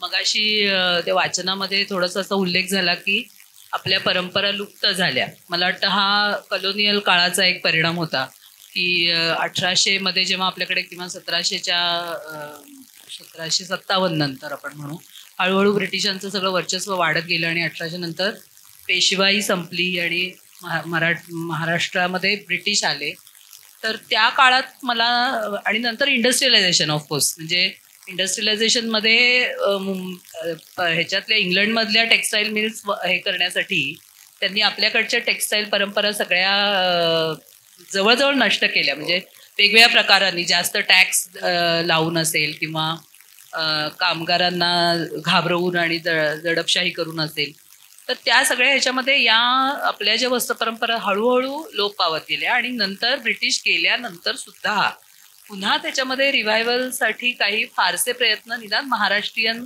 वस्त्र प्रकारात झालेच नाही. म्हणजे आपल्याला कमलादेवी चट्टोपाध्याय वगैरे सारखे आहेत, त्यांनी भारतभरात किंवा तामिळनाडूमध्ये विणकरांच्या ह्याच्यासाठी त्यांनी काम तामिळनाडू नाही, त्यांनी तेलंगणामध्ये पण तेलंगणा आणि तामिळनाडू साडी कमलादेवींच्या बरोबर प्रयत्नांनी. तर तिथे खूप मोठ्या प्रमाणावर हे प्रयत्न झाले. पण महाराष्ट्रातल्या विणकरांसाठी, आणि तूच आता सांग प्रेक्षकांना की महाराष्ट्रात कुठे कुठे ती सेंटर्स होती आणि कुठल्या कुठल्या साड्या महत्वाच्या होत्या, ज्या अभ्यासातून ते तुला सेंटर्स बघायला जवळपास सगळ्या भागांमध्ये होती. म्हणजे हे कसं होतं की आधी तिथल्या वस्त्रांची गरज त्या आसपासच्या भागातच भागली पाहिजे. बरोबर. म्हणजे ह्या तशा साधारण सुती साड्या सगळीकडेच बनायच्या. स्तोत्र किंवा म्हणजे पागोटा असेल, सगळे वस्त्र प्रकार असायच्या. पण त्यातल्या काही नावारूपाला आल्या, त्यांच्यामधल्या काहीचे स्किल्स खूप चांगले होते, जे ज्याला बाहेरही बाजारपेठ मिळाली. अर्थातच ह्याच्यात पहिलं नाव पैठणचं येतं. पैठण तर येवला आहे. येवल्यानंतर हीच ट्रॅडिशन पुण्याला गेली, नागपूरला गेली. नागपूरचे विणकर खूप आजही आता सगळ्यात जास्त विणकर, पारंपरिक विणकर म्हणते शिल्लक असतील तर ते नागपूरमध्ये म्हणजे विदर्भातच आहेत. बाकी येवल्याचे विणकर असतील ते पारंपरिक फार कमी आहेत, प्रशिक्षित आहेत. पैठणचे तर जवळपास सगळेच प्रशिक्षित विणकर आहेत. सोलापुरात आपल्याकडे पारंपरिक विणकर आहेत, पण अगदी बोटावर मोजणे इतकी आता शिल्लक आहेत. पण बाकीची आधीची सेंटर्स म्हणाल तर तशी ही खूप होती. इचलकरंजी पण होतं, मालेगाव होतं, मालेगाव नाशिक जवळचं हे होतं, सोलापूर होतं, कोल्हापूर जवळचे काही भाग होते, मिरजेला थोडंसं काम व्हायचं. हे बेल्ट्स होते महत्वाचे. म्हणजे वैरागचाही उल्लेख सापडतो. वैराग बार्शी, सोलापूर जिल्ह्यात तर सगळीकडे मला वाटतं मंगळवेढा, त्याच्यानंतर अक्कलकोटला पण सापडतो. जे अमृतरायांचं जे 18व्या शतकातले कवी होऊन गेले, तर त्यांच्या ह्याच्यामध्ये वैराग, अक्कलकोट, बार्शी ही सगळी नावं येतात विविंग सेंटर्स म्हणून. बरोबर. तर ती सगळी लुप्त झाली. आणि त्याच्यानंतर मला वाटतं तू या क्षेत्रामध्ये काम करायला सुरुवात केलीस तोपर्यंत महाराष्ट्रीयन वस्त्र परंपरेचा असा कोणी जाणीवपूर्वक अभ्यास केलेलाच नव्हता. आणि त्या सदरामधून मग हे सगळं हळूहळू पुढे येत गेलं. आणि मग पुस्तकाची कल्पना कशी? म्हणजे ते 2018चं भारतीय वस्त्र परंपरांबद्दलच होतं. मग 2019 मध्ये गेला आणि 2020 आल्यानंतर पुन्हा लोकसत्ताकडनं विचारणा झाली की तुम्ही पुन्हा ते कंटिन्यू करा. खूप मागणी होती, आम्हाला बरेच मेल आलेत आणि लोकांचा प्रतिसाद खूप चांगला आहे. मग 2020 मध्ये पुन्हा सुरू केलं. मग त्यांना सांगितलं की आता मी महाराष्ट्रातल्या परंपरांबद्दल लिहितो. मग ते म्हटले अगदी चांगली गोष्ट. मग त्याच्या सुद्धा ते सुरू झालं आणि मार्च पर्यंत येऊन पुन्हा टाळेबंदी झाली. टाळेबंदीमध्ये 2-3 महिने पुन्हा खंड पडला. त्यानंतर मग जून मध्ये सुरू झालं परत सदर आणि त्याचाही प्रतिसाद खूप होता. तेव्हा म्हणजे फक्त वाचकांचा प्रतिसाद असं नाही, ते अगदी व्यक्तिगत स्नेह निर्माण होणे त्याच्यामधल्या ओळखी झाल्या. खूप मोठ्या लोकांनी स्वतःहून संपर्क साधला. जसं आज निलिमाताईंचं माधवजींनी ते वाचून दाखवलं. त्या निलिमाताई लेख वाचूनच माझ्याशी कनेक्ट झाले आणि आज खूप चांगल्या स्नेही आहे. त्या 80 वर्ष वय आहे त्यांचं, पण त्यांना त्यांच्याकडे जुन्या साड्यांचं कलेक्शन खूप छान आहे. असा वेगवेगळ्या लोकांशी संपर्क होत गेला. अमोल पालेकरांनी सुद्धा लेख वाचून संपर्क साधला. त्यांनी गिरीश कुबेरांशी संपर्क साधलाय. अशा खूप लोकांशी ह्याच्याशी कनेक्ट झाला. मग 2020 नंतर पुन्हा त्यांनी 21 मध्ये कंटिन्यू करायला सांगितलं. तसा थोडासा 2-3 महिन्यांचा गॅप पडलेलाच आहे, तर तुम्ही ते कंटिन्यू करा आणि आवडते लोक. मग 2021 मध्ये पण लिहिल्यामुळं बरेच लेख जमले. मग 21 मध्ये हे पूर्ण झाल्यावर आम्ही पुस्तकाची मागणी अर्थातच तेव्हाच होत होती. आणि मला पण एका जण वाटलं की आपण करूयात का. मग ते करण्यासाठी प्रत्यक्ष हे सगळे लेख समोर घेऊन बसलो त्यावेळेस लक्षात आलं की हे पुस्तक लिहिण्या इतकं हे मटेरियल नाहीये, म्हणजे आपण उत्तरं नाहीये त्याच्यातनं प्रश्नच जास्त निर्माण झाले. मग त्याला ते उत्तर शोधण्यासाठी हे सगळं संशोधन पूर्णत्वाकडे नेणं गरजेचं होतं. त्याच्यामध्ये मग पुढची 2 वर्ष हे करून म्हणजे ते लेख जास्त सांस्कारिक स्वरूपामध्ये या पुस्तकामध्ये आहेत आणि त्यातले निवडक आहेत, म्हणजे त्याच्यावर संपादन प्रक्रिया पण सगळी झाली. संपादन प्रक्रिया पण झाली, पण खूप त्यात एक स्तंभलेखन असल्यामुळे त्रोटक पण आहे त्याच्यामध्ये. अगदी कमी शब्दामध्ये लिहिलेलं आहे. त्याच्यामध्ये ज्या गोष्टी म्हणजे उलगडून दाखवणं गरजेचं आहे तेवढ्या त्या दाखवता आलेल्या नाहीयेत, तितकेसे संदर्भ देता आलेले नाहीयेत. मग ते सगळे संदर्भ शोधले, पुन्हा त्या ठिकाणी जाऊन त्याच्याबद्दलचं संशोधन पूर्ण केलं की वस्त्रांचं स्वरूप आपल्याला नीटचं समजलं पाहिजे, इतकं नीट समजलं पाहिजे की त्याच्यावरनं आपल्याला वस्त्र निर्मिती करता आली पाहिजे. हा एक अप्रोच मी नेहमी ठेवलेला आहे. त्याच्यामुळे तिथपर्यंत जाईपर्यंत ते झालं पाहिजे इतकं एक अपेक्षा ठेवली. मला वाटतं बाकीच्या क्षेत्रातल्या संशोधनांमध्ये आणि तुझ्या संशोधनामध्ये हा एक महत्वाचा फरक आहे की बाकीच्या क्षेत्रातली संशोधनं ही प्रकाशित करणं, ते कुठेतरी पेपर प्रकाशित करणं किंवा याच्यापर्यंत मर्यादित असतात आणि तू त्याच्यामधून पुढे जाऊन ते वस्त्र पुन्हा निर्माण करतोस आणि त्याचं पुनर्नवीकरण म्हणू शकतो आपण त्याला, रिवायवल अशा अर्थाने, की ते करणं हे तुझ्यासाठी त्याचं फायनल म्हणजे त्याचं अंतिम रूप ते असतं, म्हणजे त्याच्यासाठी संशोधन असतं, संशोधनासाठी संशोधन नाही. हो, पण मला ते पुन्हा कुठल्या तरी पुस्तकात जर्नलमध्ये राहणार आणि पुन्हा जेव्हा नवीन संशोधक निर्माण होणार त्यांच्याच ते उपयोग येणार आणि त्यांना बघायला पण मिळायला पाहिजे ना. म्हणजे आता जसं तुला सुद्धा मला वाटतं काही प्रकार हे फक्त साहित्यामध्ये सापडतात आणि त्याचं ऍक्च्युअल म्हणजे त्याचं प्रत्यक्ष रूप बघायला मिळत नाही किंवा खूप कष्टाने मिळालं. तुझ्या संशोधनात असे अनुभव आहेत? हो, म्हणजे खूप माझ्या संशोधनातला तो सगळ्यात इंटरेस्टिंग भाग म्हटलं तरी चालेल. जसं आज मॅडमनी जोड नेसलेली तो, ह्या जोड साडीचा हा शब्द सुद्धा मला एका लोकगीतात सापडला. निलिमाताईंनी मला एक विदर्भातलं एक लोकगीत पाठवलं होतं. त्याच्या प्रत्येक कडव्यामध्ये एकेका साडीचा उल्लेख होता आणि त्या साड्या माता माय म्हणून तिथली एक देवता आहे, स्थानिक देवता, तर तिला वाहिलेल्या साड्या. बरोबर. आणि त्याच्या शेवटच्या कडव्यामध्ये जोडचा उल्लेख होता. मातेच्या दरबारी लिंबाला नाही देठ, बया माझी नेसली हिरवा जोठ, असा तो उल्लेख होता. मग म्हटलं जोड काय आहे, मग त्याच्यावरून तो शोध घेत हा सगळा प्रवास पुस्तकात आलेला आहे. आपण फार अगदी नाही, पण ते खूपच म्हणजे काय म्हणूया रोचक असं आहे तो प्रवास, की त्याचा शोध कसा लागला, त्याच्यासाठी कुठल्या कुठल्या गावी तुम्ही गेलात आणि आता ते लोक कसे खरंच राहिले नाहीत, अगदी वयोवृद्ध अशा लोकांनाच ते माहिती आहे वगैरे. तर तो सगळा प्रवास पुस्तकामध्ये आहे आणि मी सगळ्यांना आवाहन करते की त्यांनी जरूर पुस्तकापर्यंत पोचावं, ते वाचावं प्रत्यक्ष. कारण फक्त जोठच नाही, अशा अनेक संशोधनाच्या त्याच्या कथा त्याच्यामध्ये आहेत. आणि जसं आता आपण चंद्रकळेचं वाचन ऐकलं, त्याच्यामध्ये चंद्रकळा हा एकच विषय घेऊन एक संपूर्ण लेख त्यांनी तिथे लिहिलेला आहे. तसं महाराष्ट्रीयन वस्त्र परंपरेचे सगळे वेगवेगळे भाग त्याच्यामध्ये आहेत. तर ते थोडेसे कुठले वेगवेगळे हे पुस्तकामध्ये आहेत? एक तर साड्यांबद्दल आहे. हो, साड्यांचं संशोधन म्हणजे साड्यांचे प्रकार असे दिलेले त्याच्यामध्ये की चंद्रकळा ही सगळ्यात लोकप्रिय साडी. बरोबर. तर ती एक संकल्पना आहे, ती एक वीव नाहीये, ती एक संकल्पना आहे, एक काव्यात्मक अशी जाणीव पण आहे. त्याच्यावरून महाराष्ट्रातल्या किंवा पश्चिम दख्खन भागातल्या कोणत्याही ठिकाणी ती बनली जाऊ शकते. त्याचे काही गुणधर्म आहेत, आपण त्याच्यानुसार ती बनते, पण अमुक ठिकाणी अशी दिसणारी अशी चंद्रकळा नाही. चंद्रकळा ही एक संकल्पना आहे, तशी जोड ही एक वीव आहे, नेमकी एखाद्या पर्टिक्युलर ठिकाणी बनणारी अशी एक आहे. तर ह्या अशा प्रकारचे अनुभव मी दिलेले आहेत. एक प्रकारचा सगळा घेतलेला आहे. चंद्रकळा आहे, जोट आहे, मोतीचूर पदर आहे, मोतीचूर रास्ता आहे. मोतीचूर रास्ता ही एक सातारची साडी आहे. म्हणजे मोतीचूर हे आपल्याकडे एक अगदी साधा पॅटर्न असतो, प्रत्येक काठांमध्ये फिलर म्हणून वापरला जातो, काठांमध्ये पदरांमध्ये.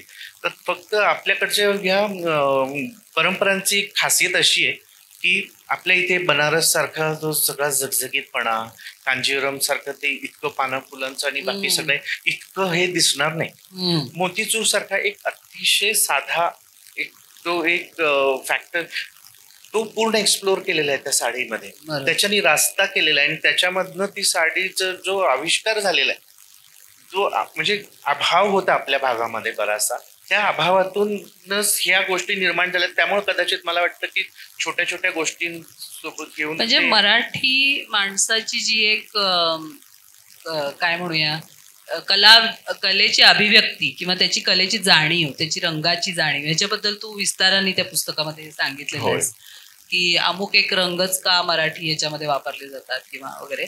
पण जसं मराठी वास्तुकला ही अभावातून आणि सुरक्षेच्या कारणासाठी आणि आपलं जे काही हवामान आहे त्याच्या कारणामुळे मराठी वास्तुकला बनली, तसंच मला वाटतं मराठी वस्त्र परंपरा सुद्धा जसं तू म्हणालास की अभाव आहे पण तरीही आमची कला जाणीव ही तोकडी नाहीये, ती अत्यंत उच्च प्रतीची आहे. आणि त्याच्यातून असं एखादं छोटासाच एक पॅटर्न किंवा एखादी छोटीशी कल्पना घेऊन त्याचा जितका जास्तीत जास्त विस्तार करता येईल किंवा त्याचे जितके, ज्याला आपण थीमॅटिक व्हेरिएशन म्हणतो की एकच थीम आहे पण त्याचे वेगवेगळे रूप कशी वेगवेगळी आपण त्याची करू शकतो. अगदीच तसं आहे. जसा मोतीचूर रास्ता सातारला होता तसा मोतीचूर चौकड कर्नाटकात गुलबर्गा जिल्ह्यामध्ये आपल्याला तिथे सापडला.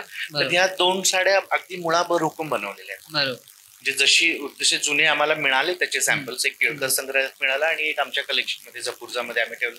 तर त्या दोन्ही मुळाभर हुकूम जशाच्या तशा आपण त्या पुन्हा केल्या. तर त्याचा प्रवास आहे. म्हणजे पुरुषांची वस्त्र आहेत, धोतर आहे आणि मला वाटतं त्यांच्या शिरोभूषणांचं, पुरुषांच्या शिरोभूषणांबद्दल पण तू बरंच शिरोभूषणांचे वेगवेगळे प्रकार, आकारानुसार, बांधणीनुसार आणि ऑकेजननुसार, अभिजनांचं, सामान्य जनांचं, हे सगळे असे प्रकार आलेले आहेत. शेला ही एक खास मराठी प्रकार आहे, वस्त्र प्रकार. तो बाकी कुठल्याही संस्कृतीमध्ये दिसत नाही. म्हणजे कर्नाटकात, उत्तर कर्नाटक आणि आपल्या संस्कृतीत तसा फार फरक नाहीये, पण शेला हा मात्र अगदी महाराष्ट्रात दिसतो आणि तेही जनरल न्यूट्रल आहे. बरोबर. दोन्ही स्त्री पुरुष दोघंही शेला वापरतात. तर शेल्याबद्दलच सगळा उहापोह त्यामध्ये केलेला आहे. आणि घोंगडी सारखं वस्त्र हे सामान्य जनांचं, त्यांना शेला परवडणं शक्य नव्हतं, त्यांची गरजही नव्हती. तर घोंगडी आहे, त्याच्यामध्ये पासोडी आहे, पंचा आहे, असे वेगवेगळे वस्त्रांचे प्रकार शोधून त्याच्याबद्दल घ्यायचा प्रयत्न केला. तर पुस्तकामध्ये संपूर्ण म्हणजे महाराष्ट्रीयन जी काही वस्त्र परंपरा, वस्त्र संस्कृती आहे त्याचा संपूर्ण अभ्यास करून ते पुस्तक साकार झालेलं आहे. तर त्या प्रक्रियेबद्दल सांग की कसं त्याच्यामध्ये तुम्ही काही काही गोष्टी, आणि त्याच्यातलं अगदी अतिशय वैशिष्ट्यपूर्ण गोष्ट म्हणजे त्या पुस्तकासाठी तू खास चित्र तयार करून घेतलीस. तर त्याच्यातून एक तुझं जसं दख्खन कोचिरा प्रदर्शन झालं तसं चित्रांचं एक वेगळं कलेक्शन त्याच्यामधून सुरू झालं. तर त्या सगळ्याबद्दल सांग. हे पुस्तक झाल्यानंतर जेव्हा मांडणी करायला गायतोंडेंना आपण विकास गायतोंडे हे प्रसिद्ध जाहिरात तज्ज्ञ आहेत आणि त्यांनी तिकडून रिटायरमेंट घेतली आता आणि पूर्ण वेळ ते पुस्तक रचना करतात. अरुण खोपकर लेखक आहेत, त्यांची पुस्तकं मी सगळी गायतोंडेंनी डिझाईन केलेली आहेत. ती पुस्तकं पाहिल्यानंतरच तेव्हाच मी ठरवलं होतं की जेव्हा कधी पुस्तक करायचं गायतोंडेंना आपण अप्रोच करायचं. तर त्यांनी मांडणी सुरू केल्यानंतर आणि त्यांनी ते अगदीच नेटकेपणाने केली. त्यावेळेस मग चित्रांचा प्रश्न उभा राहिला की आपण इलिस्ट्रेशन बनवावं की साधारण एक नेहमी बोलण्यात नाही, तर तसंच आपण आम्ही गृहीत धरून चाललेलो होतो. मग एका चित्रकार माझी मैत्रीणच आहे, तिच्याकडनं आम्ही ती चित्र काही बनवून घेतली, इलिस्ट्रेशन बनवून घेतली तिच्या त्या स्टाईलमध्ये. ती साडी पर्टिक्युलर तशी दाखवून, पण ते काही मनासारखं उतरत नव्हतं. काही खूप विचार करत होतो मी आणि पियुषने, खूप त्याच्याबद्दल उहापोह केला, फार दिवस विचार केला. नंतर लक्षात आलं की काय चुकतंय. तर पुस्तकामध्ये आपण वस्त्र संस्कृतीबाबत बोलतोय बरोबर, आणि ते नुसतं इलस्ट्रेशन देऊन ते भागण्यासारखं नाही. म्हणजे फक्त साडीबद्दल किंवा फक्त एखाद्या शेल्याबद्दल चित्र काढून उपयोग नाही, तसं होऊ शकत नाही. कारण ते त्याच्याशी सुसंगत होत नाहीये. कारण त्याच्यातून थोडा सांस्कृतिक इतिहास आला पाहिजे, त्याची थोडी पार्श्वभूमी दिसली पाहिजे, ती वस्त्र कोणी नेसले, त्यांचं सामाजिक स्थान दिसलं पाहिजे, त्याशिवाय ती पूर्णत्व येणार नाही. पार्श्वभूमी, कशा प्रकारच्या वास्तू आहेत किंवा कुठे ते झाडं किंवा या सगळ्या गोष्टी, ऋतू म्हणजे मला म्हणायचं कुठल्या ऋतूमध्ये कुठल्या भागामध्ये घेतलेलं आहे, तिथलं मग आर्किटेक्चर, हे सगळं दाखवणं गरजेचं वाटायला लागलं होतं. मग त्याच्यासाठी सगळ्यात सुसंगत शैली कुठली असेल तर अर्थात आमच्या मराठा दक्षिणी शैली आणि त्यातलं मराठा मराठा शैलीचा भाग. मग मराठा शैलीचा अभ्यास केला, त्याच्यामध्ये चित्र करणारे कोणी आहेत का हे बघितलं, तर तसं कोणीच सापडलं नाही. पुण्यात एक आहेत बनवतात ते सर, पण त्यांना शक्य नव्हतं हे करणं, कारण हे सोबत काम करण्याचं करायला होतं. पाहिजे. सोलापूर मधलेच आपले चित्रकार आहेत मीनाक्षी रामपुरे आणि त्यांचे सहकारी, तर त्यांना सोबत घेऊन त्यांना त्याच्याकडनं तशी त्यांचा सराव करून घेऊन त्यांच्यासोबत पूर्ण वर्षभर बसून आम्ही ते सगळं म्हणजे चित्र डिझाईन करणे. आता त्याला खूप मोठी प्रतिक्रिया येऊ शकते ह्या विधानाला की चित्र डिझाईन करणे म्हणजे हे काय प्रकार आहे, पण आम्ही ती खरोखर चित्र डिझाईन केली नाही. हा एक उद्देश आहे ना, म्हणजे मला वाटतं एरवी चित्राचा उद्देश काही नसतो, फक्त व्यक्त होणे असा असतो, पण हा एक अमुक एक गोष्ट दाखवणं म्हणजे इलस्ट्रेटिव्ह असल्यामुळे त्याला बनवावी, डिझाईन करणं किंवा रचना करणं तेच होतं. कारण चित्रकारांना ह्या सगळ्या गोष्टींची माहिती असणं अपेक्षित नाहीये आणि तशी ते दिसतही नाही. मग त्यांना सांगितलं की एक पार्श्वभूमी असं करा, तर तसं होणं शक्य नव्हतं. आपला हा विषय आहे तर त्यांच्या सोबत काम करून वर्षभर ती चित्र काढून घेतली मराठा शैलीमधली. त्यात म्हणजे अगदी बारकावे, कुठल्या समाजाची स्त्री आहे तिचं नेसणं तसं दिसलं पाहिजे, त्यांच्या तशी सुद्धा आपल्याकडे विभागणी म्हणजे आजकाल आपण समजतो तशी विभागणी नाही, पण त्याच्यामध्ये चॉईसेस होते. हो, म्हणजे ते एक्सप्रेशनचा भाग होता, अभिव्यक्तीचा अगदीच भाग होता आणि त्याच्यापेक्षा जास्त उपयोगितेचा भाग होता. बरोबर. त्यांचं एक नेसणं एक ठराविक त्यांच्या त्या कामाशी संबंधित होतं. बरोबर. पायघोड नेसून शेतात काम करायला नाही जाऊ शकणार. बरोबर.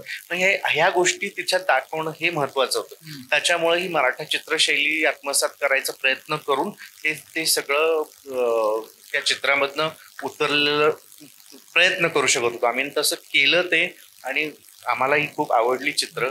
ती चित्र त्यावेळेस बघून गॅलरी, माझं एक्झिबिशन चाललं होतं, तर ते गॅलरीने सांगितलं की ह्याचं आपण प्रदर्शन साड्यांसोबत करूया आणि ते प्रदर्शन केलं. त्यालाही खूप चांगला प्रतिसाद मिळाला, चित्रांची विक्री झाली आणि आम्हाला त्यातून एक नवीन हेही सापडलं की आपण एक नवीन अव्हेन्यू की आम्ही आता कायम ते काम सुरूच ठेवलेलं आहे. चित्र वेगवेगळ्या आता थीम्सवर चित्र काढण्याचं आणि मला हे महत्वाचं अशासाठी वाटतं की आपल्याला मराठी लोकांना फारसं चित्रांबद्दल काही फारसं माहिती नाही आणि त्यातनं आपल्या परंपरेबद्दल फार नाही माहिती. म्हणजे आम्ही असं म्हणतो की महाराष्ट्राला कान दिलाय, डोळे नाही दिलेले.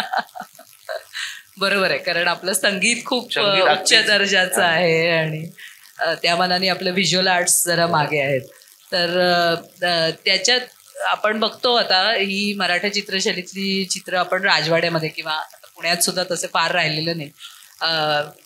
ब्रिटिशांनी खूपच आपली नासधूस केली आहे सगळ्या गोष्टीची, पण मला वाटतं विश्रामबाग वाडा वगैरे अशा ठिकाणी काही ठिकाणी आपल्याला ती चित्र बघायला मिळू शकतात किंवा नाना फडणवीसांचा जो वाईचा मेणवलीचा वाडा आहे वगैरे. तर अशा वेळेला म्हणजे धनिक लोक आपल्या भिंतींवरती ही मराठा चित्रशैलीची चित्र करून घ्यायचे, म्हणजे म्युरल्स अशा प्रकारात ते होतं. पण आता तू जी चित्र करून घ्यायला लागलंस त्याच्यामुळे मला वाटतं सगळ्यांना तसं एखादं चित्र आपल्या घरी लावणं शक्य आहे आता, कारण तर ते खूप महत्वाचं वाटतं मला. आणि त्यामुळे त्या पुस्तकाचं स्वरूप सुद्धा खूप देखणं आणि नेटकं असं झालेलं आहे. आणि मला वाटतं माधुरीताईंनी तुला खूप मदत केली, माधुरी पुरंदर यांनी, त्यांच्याबद्दल पण आपण बोलूयात. म्हणजे माझा त्यांच्याशी संपर्क होता, त्यांनी लेख वाचूनच. म्हणजे माधुरी पुरंदर ह्या प्रख्यात चित्रकार पण आहेत आणि त्या नाट्य दिग्दर्शक, नाट्य कलाकार आहेत आणि गायिका आहेत, लेखिका आहेत, अनुवादिका आहेत आणि खूप अशा वेगवेगळे पैलू असलेल्या एक अत्यंत अभिजात आणि उच्च दर्जाचं कलात्मक व्यक्तिमत्व असं आपण म्हणू शकतो. ते सगळ्यात अगदी दरारा असणारं व्यक्तिमत्व आहे. म्हणजे त्यांना दरारा त्यांच्या कर्तृत्वामुळे पूर्णपणे. आणि त्यांनी स्वतः मला उमेश कुलकर्णींच्या करवी ते मला भेटायला त्यांनी बोलावलं होतं, तेही लेख वाचून. त्यांसोबत आपण काहीतरी काम करूयात असं हे चाललेलं होतं, पण माझं हे काम चाललेलं दिसलं आणि त्या वेळोवेळी काही आमच्या गप्पा व्हायच्या याच्याप्रमाणे. मग हे सगळं मॅन्युस्क्रिप्ट तयार झाल्यानंतर मी त्यांच्याकडे घेऊन गेलो. त्यांना म्हटलं माधुरी तुम्ही याचं संपादन करा. म्हणजे हे अगदी धाडस करूनच ती गोष्ट सांगितली. पण त्याच्या आधी थोडासा कॉन्फिडन्स आला होता, कारण जोड साडी बनवल्यानंतर त्याचं मॉडेलिंग माधुरीताईंना आम्ही तेव्हा खरा कस लागला पूर्ण झालं. ते जोडचं सगळं संशोधन किंवा पुनर्निर्माण हे माधुरीताईंनी त्याचं मॉडेलिंग केल्यावर पूर्ण अगदी. झालं. मग त्याच्यामुळे थोडंसं धाडस होतं आणि त्यांना सांगितलं की तुम्ही ह्याचं संपादन करा. ह्याही म्हटल्या करते आणि मग त्याच्यानंतरचा जो अजून एक तो थोडा वेगळाच होता प्रवास. त्यांनी ज्या सखोलपणे ते सगळं वाचलं आणि त्याच्यावरनं त्यांनी नोंदी केल्या आणि त्याच्यात त्या नोंदी वाचण्यासारख्या त्याच्यात पेन्सिलनी खणा करून सांगितलेल्या होत्या. आणि त्याच्यानंतर आमचं जे बोलणं झालं त्याच्यातनं त्यांनी सांगितलं की काही कुठला भाग कुठे आला पाहिजे, त्याची पुनर्रचना झाली पाहिजे ह्या सगळ्या प्रकरणांची. तिथपासून काही पहिली प्रकरणं लुगडं घेतियलं आहे आणि ते दोन्ही प्रकरणांचं त्यांनी पुनर्लेखन करायला सांगितलं. म्हणजे सगळे मुद्दे बरोबर आहेत म्हटले, पण हे इतकं म्हणजे वाचक प्रिय नाही झालेलं ते. वृक्षपणे ते त्या वृक्षपणामुळे लोक पहिल्याच प्रकरणानंतर लांब जातील, पुढची प्रकरणापर्यंत जाणार नाही. ते याची खूप चांगली झालेली. ती पहिली दोन्ही प्रकरणं त्याचं पुनर्लेखन केलं आणि त्यांच्या पसंतीस उतरल्यावरच आम्ही पुढे गेलो. असं त्यांचं खूप मोठं कॉन्ट्रीब्युशन आहे. म्हणजे हे पण एक भाग्य आहे की त्यांच्यासारख्या म्हणजे त्यांच्या विचक्षण नजरेखालून ते गेलेलं आहे आणि त्याच्यातून ती प्रक्रिया झाली. त्यामुळे पुस्तकाचं एक देखणं काळ्या रंगाचं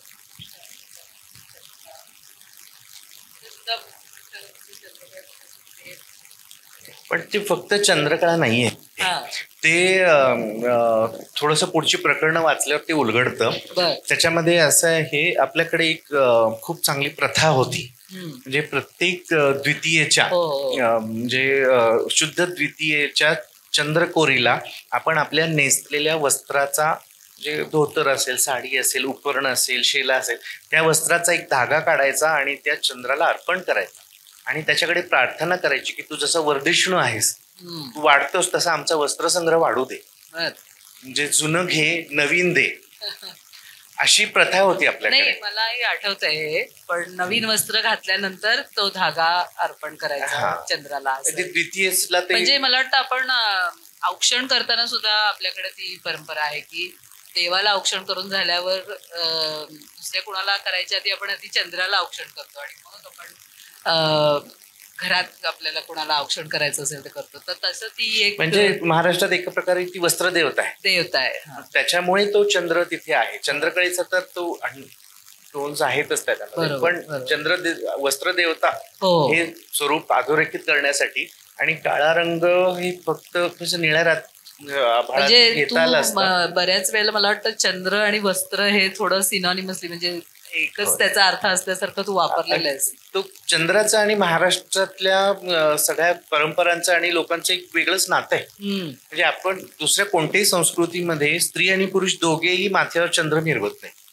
हे आपल्याकडेच आहे. हे पण एक वेगळं निरीक्षण आहे, मलाही कधी लक्षात आलं नव्हतं. हे खूप ठिकाणी आपल्याला दिसतं की चंद्राबद्दलचं एक वेगळं प्रेम आहे. आपल्याकडचा सगळ्यात आपला आवडीचा देव म्हणजे गणपती, तो भालचंद्र आहे. भालचंद्र पुत्र आहे. म्हणजे गणेशाला पण भालचंद्र म्हटलेलं आहे गणपती स्तोत्रामध्ये. भालचंद्र एक त्याचं. तर ह्या सगळ्या गोष्टींमुळे चंद्राशी आमचा एक वेगळंच कनेक्शन आहे. आणि ज्ञानेश्वरांचा चंद्राचं जे एक आहे त्याच्यामुळे ते दिसतं. त्यांनी तर कवितेला विजेच्या कोरीची उपमा, म्हणजे इतकं चंद्राबद्दलचं असोसिएशन मराठी माणसाचं आहे आणि ते आमच्या आवडीतनं दिसून येतं फक्त. आणि काळ्या रंगाचं असं आहे की मी त्या चंद्रकळेच्या लेखामधून ओझरत आलंय फक्त, पण पुढचं रंगस्थळ म्हणून प्रकरण आहे त्याच्यामध्ये हे सविस्तर आलंय की प्रत्येक राज्याचा, प्रत्येक प्रांताचा एक रंग असतो, तो तिथल्या फक्त निसर्गामुळे ठरतो. बरोबर. तर महाराष्ट्राचा रंग काळा आहे. जसं आपल्याला गुजरातमध्ये असे भडक रंग दिसतात, लाल केशरी दिसतो, राजस्थानमध्ये पिवळा केशरी दिसतो, पंजाबचा धम्मक पिवळा दिसतो, बंगालचा पांढरा दिसतो. ह्या सगळ्या रंगांचं एक त्याचं निसर्ग कारणीभूत आहे. तर महाराष्ट्राचा हा रंग म्हणजे काळा. महाराष्ट्रातला सगळ्यात लोकप्रिय रंग म्हणजे काळा. आपण बसाल्टने वेढलेलो आहोत. बसाल्ट आणि सह्याद्रीच्या ह्याच्यामुळे म्हणजे मध्ये 2-3 महिने 4 महिने पावसाचे हिरवे पण असेल नसेल, पण आपण सतत काळ्या रंगाने वेढलेलो आहोत. म्हणजे दुर्गाबाई म्हणतात की किती हजारो वर्ष मराठी माणसाने हा रंग आत्मसात केलेला आहे. आणि तो त्याच्या अभिव्यक्तीमध्ये येणं हे अत्यंत स्वाभाविक आहे. त्याच्यामुळे आपल्याकडे काळी चंद्रकळाबाई सणासुदीला नेसावी अशी ओवी येते. आणि आता मात्र आपण थोडस वेगळ्या दिशेने चाललोय. दुसऱ्या प्रांतांचा म्हणा किंवा पाश्चात्य प्रभावाने आपण काळ्या रंगाला काहीतरी अशुभ मानून चाललोय आणि त्याला लांब ठेवत चाललोय.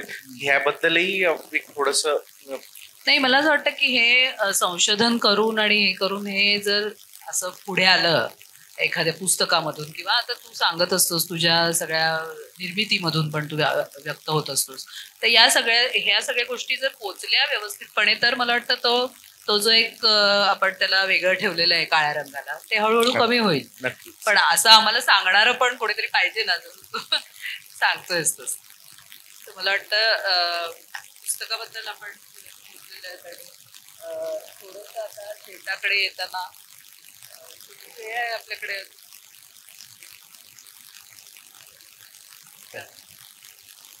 तर मला हे विचारायला आवडेल तुला की रचना करणं त्याच्यानंतर निर्मिती करणं म्हणजे त्या प्रत्यक्ष म्हणजे आधी त्याची कल्पना करणं, रचना करणं आणि प्रत्यक्ष कारागिरांकडून ती करून घेणं आणि नंतर त्याचं विक्री आणि प्रसार करणं, ही सगळी प्रक्रिया कशी असते आणि तुझा कुठे कुठे कसा सहभाग असतो त्याच्यामध्ये, ती वेळ त्याच्यामध्ये जातो?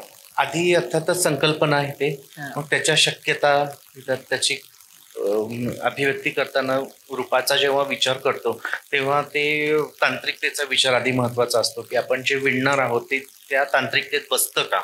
जिथे वस्त्र विणणार आहेत, तेलंगणामध्ये विणणार असू, माहेश्वरमध्ये विणणार असू, नागपूरमध्ये विणणार असू, पोचंपल, तर तिथल्या तो तांत्रिकतेचा विचार करून त्याच्याबद्दलचं डिझाईन ती रचना ठरवावी लागते. त्या कारागिराचा एक स्वभाव धर्म आहे किंवा त्याचं एक बलस्थान आहे आणि त्या सगळ्या गोष्टी लक्षात घेऊन मग तो विचार करावाच लागतो की ते विणकराला काय येतं त्याच्यावर ती रचना ठरते पहिल्यांदा. त्याच्यामुळं अगदी डिझायनर आणि कलाकार याच्यातला तोच फरक असतो की चित्रकाराला त्याला पाहिजे ते तो काढू शकतो, तेवढं स्वातंत्र्य डिझायनरला नसतं. या तांत्रिकतेमध्ये ते बांधलेलं असतं.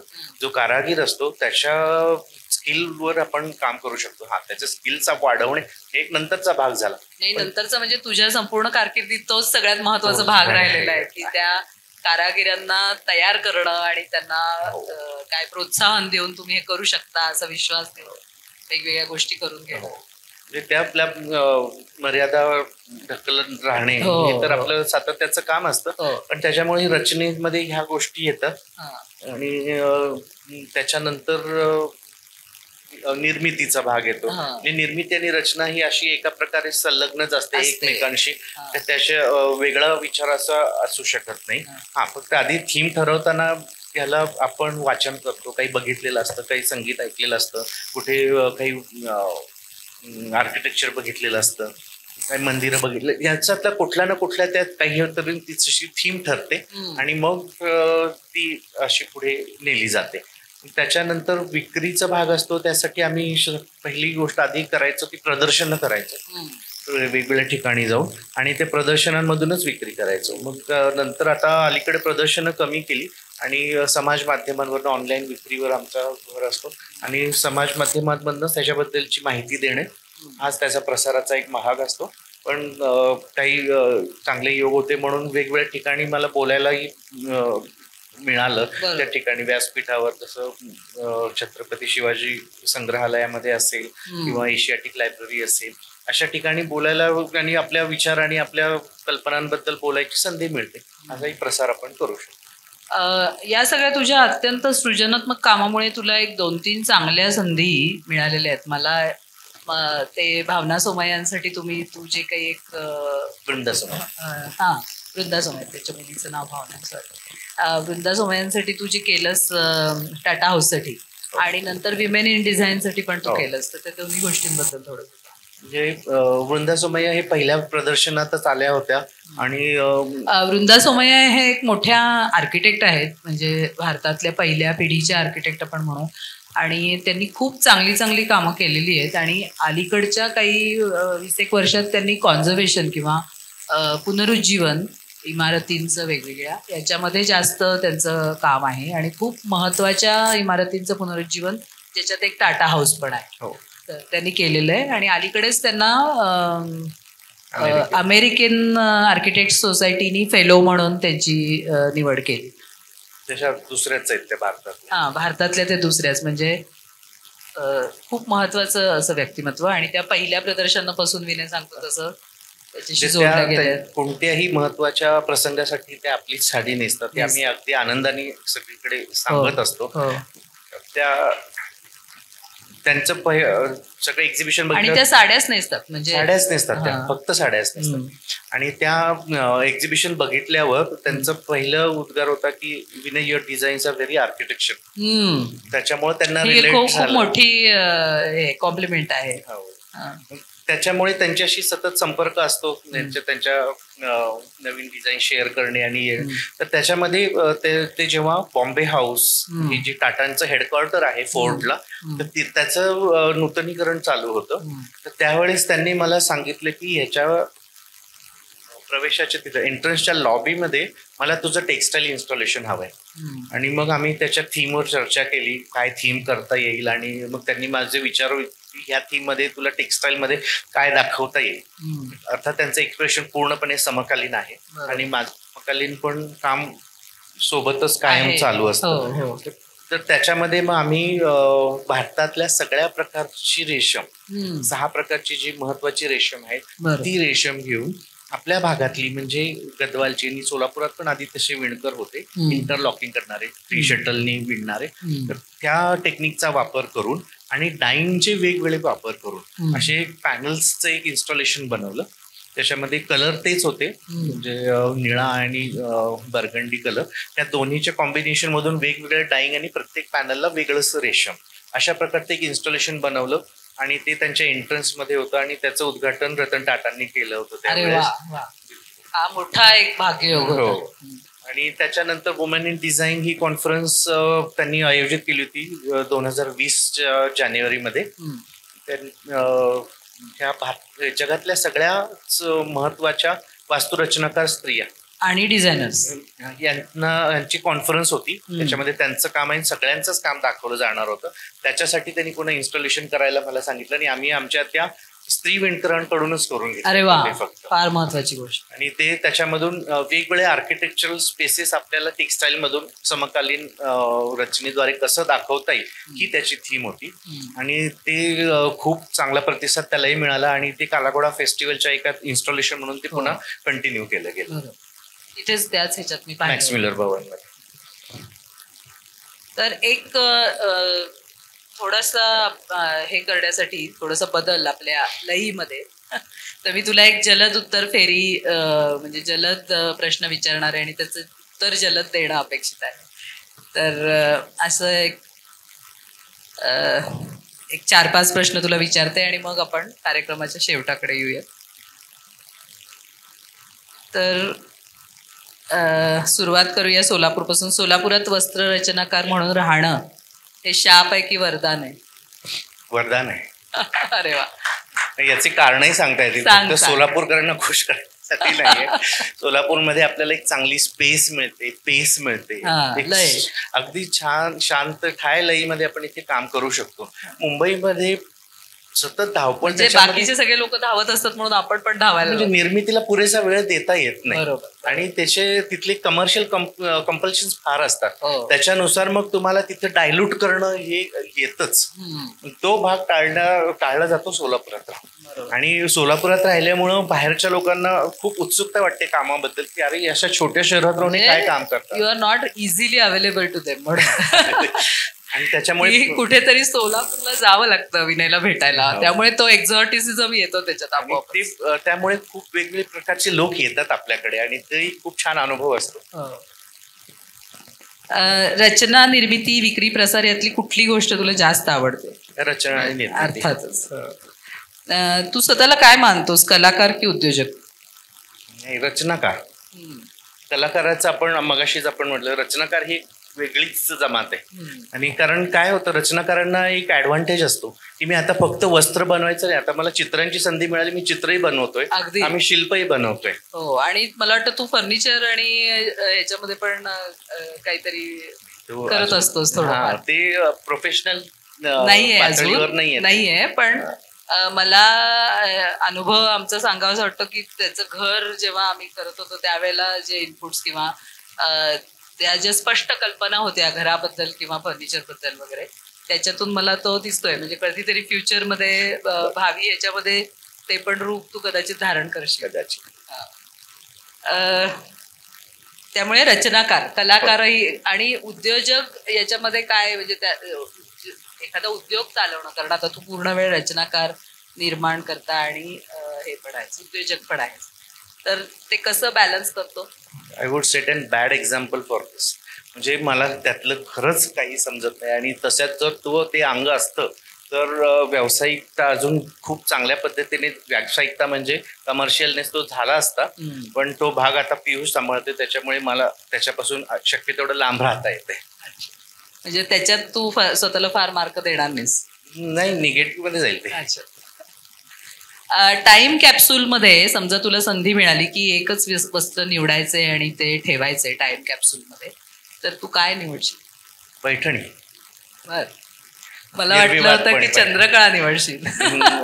चंद्रकळा बनवतो मी, पण पैठणी पाहिजे ती बनवता येत नाही. We have lost that skill. ते खूप पुढे निघून आलोय आपण. पैठणी हा आपला हे कायम वैभवशाली भूतकाळच राहणार आहे, असं हे अत्यंत खेदाने म्हणावं असं वाटतं. खूप प्रयोग होत असतात, पण जुन्या पैठणीची काही सर येणार नाही, अशक्य. त्यामुळे पैठणी. अच्छा. म्हणजे ती एक it's a regret, all time regret. अगदीच. आपल्याला ती नाही जाता येणार. किती जरी स्किल असले तरी त्याच्यामध्ये इतके लूप, म्हणजे काय म्हणतात त्याला, ह्या त्रुटी आता येतात ह्या गोष्टीमध्ये. एक तर तसं रेशमच नाही मिळत, पुन्हा विणकरांचे ते स्किल्स नाही, पारंपरिक विणकरच नाही, त्याच्यामुळे तो परंपरेचा धागा असतो, तो कंटिन्युएशनचा धागा असतो ना, ते पूर्ण खंडित झालेल्या परंपरा आहेत ह्या पैठणीच्या. आता जे पैठणीचं स्वरूप आहे त्याच्याबद्दल तुला काय वाटतं? नाही म्हणजे असं मला असं म्हणायचं नाही, त्याचं हे म्हणून नाही, पण एक सम्यक जर त्याचा विचार केला तर आपण काय म्हणू, कारण पैठणी हा नुसतंच राजमान्य नाही तर लोकप्रिय पण प्रकार आहे ना आपल्याला. आता असं आहे मराठी, आता तीच बनते त्याच्यामुळे ती सगळ्यात लोकप्रिय आहे. पण होतंय काय, आपण जर त्याच्या मुळाशी गेलो की आपलं मराठी एक स्टेटमेंट आहे. सगळ्यात त्याच्यात काठ महत्वाचे असतात, पदर महत्वाचा असतो, अंग महत्वाचं असतं. काठांमुळे ओळख होते, पदरामुळे आपल्याला त्याची पेठ समजते, पर्सनॅलिटी बनते, अंगाने त्याच्यावरचं आपल्याला कुलाकुसर काय असते ते कळतं. तर हे सगळं ठेवून जेव्हा मुघल परंपरेकडनं आपण ती टेपेस्ट्री घेतली, जरीमध्ये विणायची टेपेस्ट्री घेतली, ते बुऱ्हाणपूरला कदाचित बनायचं. आपल्या जुन्या मुघल मिनिचर्स मध्ये त्याचे पटके दिसतात. ते कुणी विणकरांनी केलं का कुणी धनिकांनी त्यांना ऑर्डर दिली आणि त्यांनी त्याचं साडीमध्ये रूपांतर केलं. पण ते मुघल लालित्य आपल्याला माहिती आहे किती असतं, पण महाराष्ट्राच्या साधेपणावर ते मुघल लालित्य मात करू शकलं नाही. तो फक्त पैठणीच्या पदरापर्यंतच तो अलंकरणाचा भाग राहिला, तो सुद्धा अत्यंत मर्यादित, मिनिमलिस्ट असा भाग तो राहिला, आणि त्यामुळे ती आपल्याला मराठी वाटते. म्हणजे कांजीवर तामिळनाडूचे काही डिझायनर, माझी अगदी जवळची फ्रेंड आहे, ती म्हणते आम्ही कांजीवरम विकतो, खूप हे करतो, पण अरे तुझी पैठणीसारखं काहीच नाही. अगदी त्यांच्याकडनं ते येतं. की ह्याच्यामुळे मला वाटतं की ही खास महाराष्ट्राची ओळख आहे. म्हणजे महाराष्ट्र हे एरवी साधेपणाकडेच झुकलेलं आहे, पण ह्या पैठणीच्या इतक्या लक्झरी ट्रेडिशन मधून सुद्धा आपण साधेपणाच दाखवतो. ही फार महत्वाची गोष्ट आहे पैठणी बाबतची. वा, हे खूप छान सांगितलंस तू. कुठल्या साडीच्या पुनर्निर्मितीने तुला सर्वाधिक आनंद दिला? चंद्रकळा. आणि आता एक शेवटचा प्रश्न, तू निर्माण केलेली साडी कुठल्या व्यक्तिमत्वाने परिधान केलेली तुला पाहायची आहे? चंद्रकळेमध्ये रेखा विचार करून बघा. अरे वा. म्हणजे अपेक्षित उत्तर होतं हे मला.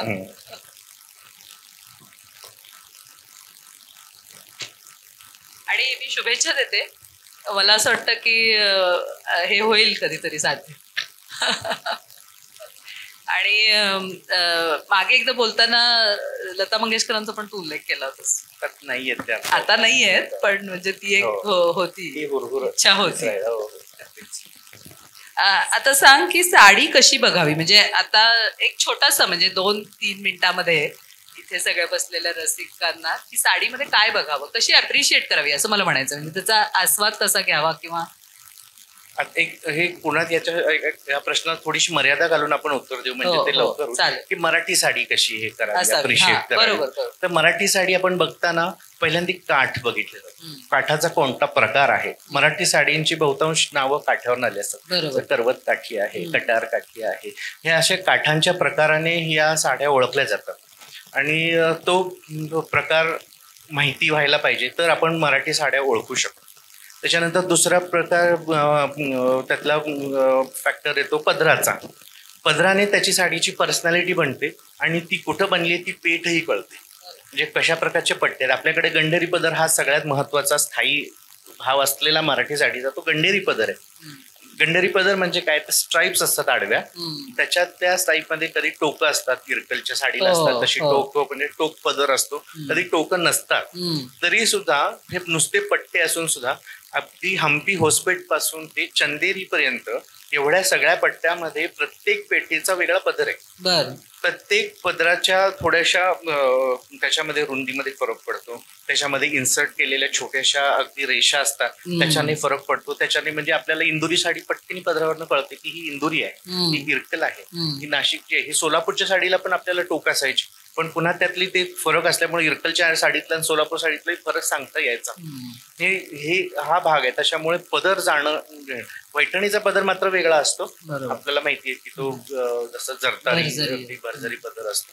तर हा पदर जाणून घेणं महत्वाचं आहे. त्याच्यानंतर त्याचं अंग, त्याच्या अंगावर आपल्याकडे अलंकरणाचे खूप वेगळे प्रकार, म्हणजे आपल्यासाठी वेगळे नाही आहे, पण बनारसला तुम्ही गेलाल तर आपल्याला ते खूप वेगळं वाटतं. कारण त्याच्यातले चौकड्याचे प्रकार आहेत. त्याच्यातला रास्ता असतो, रास्ता म्हणजे आडव्या रेषा, आणि चौकड्याचे ते इतके प्रकार आहेत आपल्याकडे. प्रत्येक एका आकाराच्या व्हॅरिएशननी त्याला एक वेगळं नाव मिळतं. जसं सगळ्यात छोटा असतो खसखशी असतो, त्याच्यापेक्षा मोठा मुगवे असतो, म्हणजे मुगाच्या आकाराचा. खसखशीच्या आकाराचा मुगाच्या आकारात त्यापेक्षा मोठा असतो फुटाणी. 4x4चा चौकडा असतो तो फुटाणी. आणि सगळ्यात मोठा असतो 1/2 इंची पुतळी, आणि त्यातलाच 1 इंच प्रकार म्हणजे डफळा. हे आपल्याकडचे सगळ्यात लोकप्रिय आहे. आणि हे पिढ्यानपिढ्या ते विणकरांच्या ह्या बनवत आलेल्या आहेत. त्याच्यामुळे त्याच्यामध्ये खूप फार छान प्रमाणबद्धता आलेली आहे आणि एक फाईननेस आलेला आहे. तर ते आपण घालून बसलो आहोत. तर ती एक महत्वाची गोष्ट आहे ती साडी बघताना.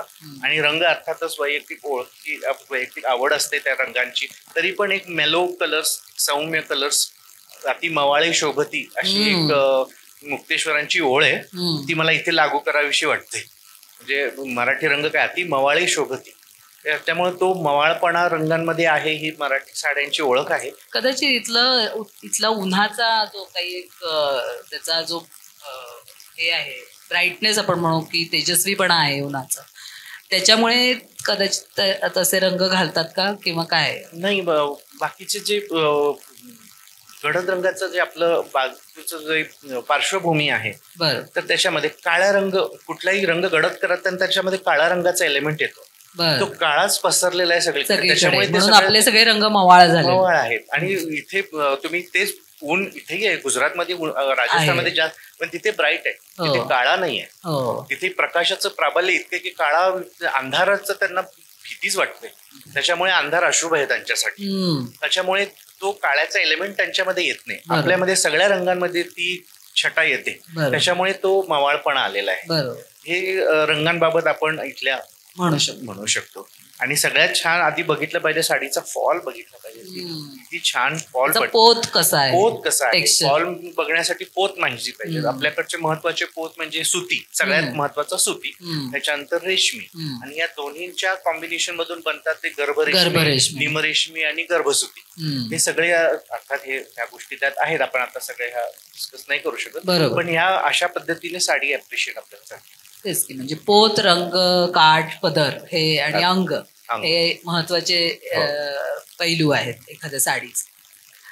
रचनाकार म्हणून भविष्यात काय करायला आवडेल किंवा काय योजना आहेत? आता सारखंच की आणखी काही परंपरांवर काम करणे, काही गोष्टी. म्हणजे महाराष्ट्र सगळं संशोधन करून झालंय का? तसं नाही म्हणत, काही ना काही सापडू शकतं. ते सापडू शकतं. आणि फक्त महाराष्ट्राचं ठेवलं नाही, पश्चिम दख्खन आहे, हो, म्हणजे कारण उत्तर कर्नाटकात- कर्नाटकातल्या पण कर्नाटकात. खूप गोष्टी, तेलंगणामधल्या काही मला गोष्टी वाटतं मळकाल मुरवणी ह्या केल्या हो, असतो. नाही गुलबर्ग्याचा आता दख्खन कोच चिरामध्ये आपण 4-5 गुलबर्ग्याच्या साड्या बनवल्या. बर. अत्यंत सुंदर परंपरा. तर गुलबर्ग्यात जिल्ह्यात पण फक्त पूर्ण जिल्हाही नाही, त्याच्यात सुरपूर म्हणून एक संस्थान आहे, अतिशय रम्य असं एक संस्थान आहे. ते टेकडीवर असं गाव आहे, फार सुंदर गाव आहे. तर तिथे या साड्या बनायच्या, तिथल्या छोट्या छोट्या खेडेगावांमध्ये या साड्या बनायच्या. मध्ये इतकंचा छोटासा एलिमेंट असतो. हे तिथल्याच फक्त साड्या दिसत, इरकलच्याच एक डिझाईन डेव्हलपमेंट म्हणून त्याच्याकडे बघता येतं, पण एक विशिष्ट त्यांची परंपरा आहे. बरोबर. त्या साड्या आपण आता अलीकडे म्हणजे हा जो वस्त्र परंपरेचा एखादा वृक्ष, म्हणजे आता तुझ्या बोलण्यातून मला ती जायला लागलं की एखादा वृक्ष असल्यासारखा आहे, की एखाद्या फांदीवरती परत त्याला ढाळ्या असतात, त्याला पानं असतात, आणि प्रत्येक पानाचा एक वेगळा, म्हणजे जरी ते एकच प्रकारचं असलं तरी प्रत्येक पानाचा आकार त्यातल्या त्यात वेगळा असतो. असं ते सगळं त्या वस्त्र परंपरेचं झालेलं आहे. म्हणजे 5 वर्षांपूर्वी सुरपूर माहित नव्हतं, आणि आज सुरपूरशी इतकं आमचं चांगलं नाही की तिथे संस्थानिक आता जे आहेत त्यांनी सुद्धा आम्हाला बोलवून कौतुक केलं, आणि ते त्याच्याशी आमचा आता संबंध येतो त्या गावाशी. त्याच्यामुळे सांगता येत नाही अजून कुठे काही असेल आणि काही सापडेल. पण म्हणजे लोप पावलेल्या वस्त्र परंपरांचं पुनरुज्जीवन हेच तुझं एक काय म्हणूया ध्येय ते एक आहे. आणि पुन्हा समकालीन रचनेमध्ये सुद्धा त्यांना समकालीन करताना तू काय कशा पद्धतीने त्याचा विचार करतोस?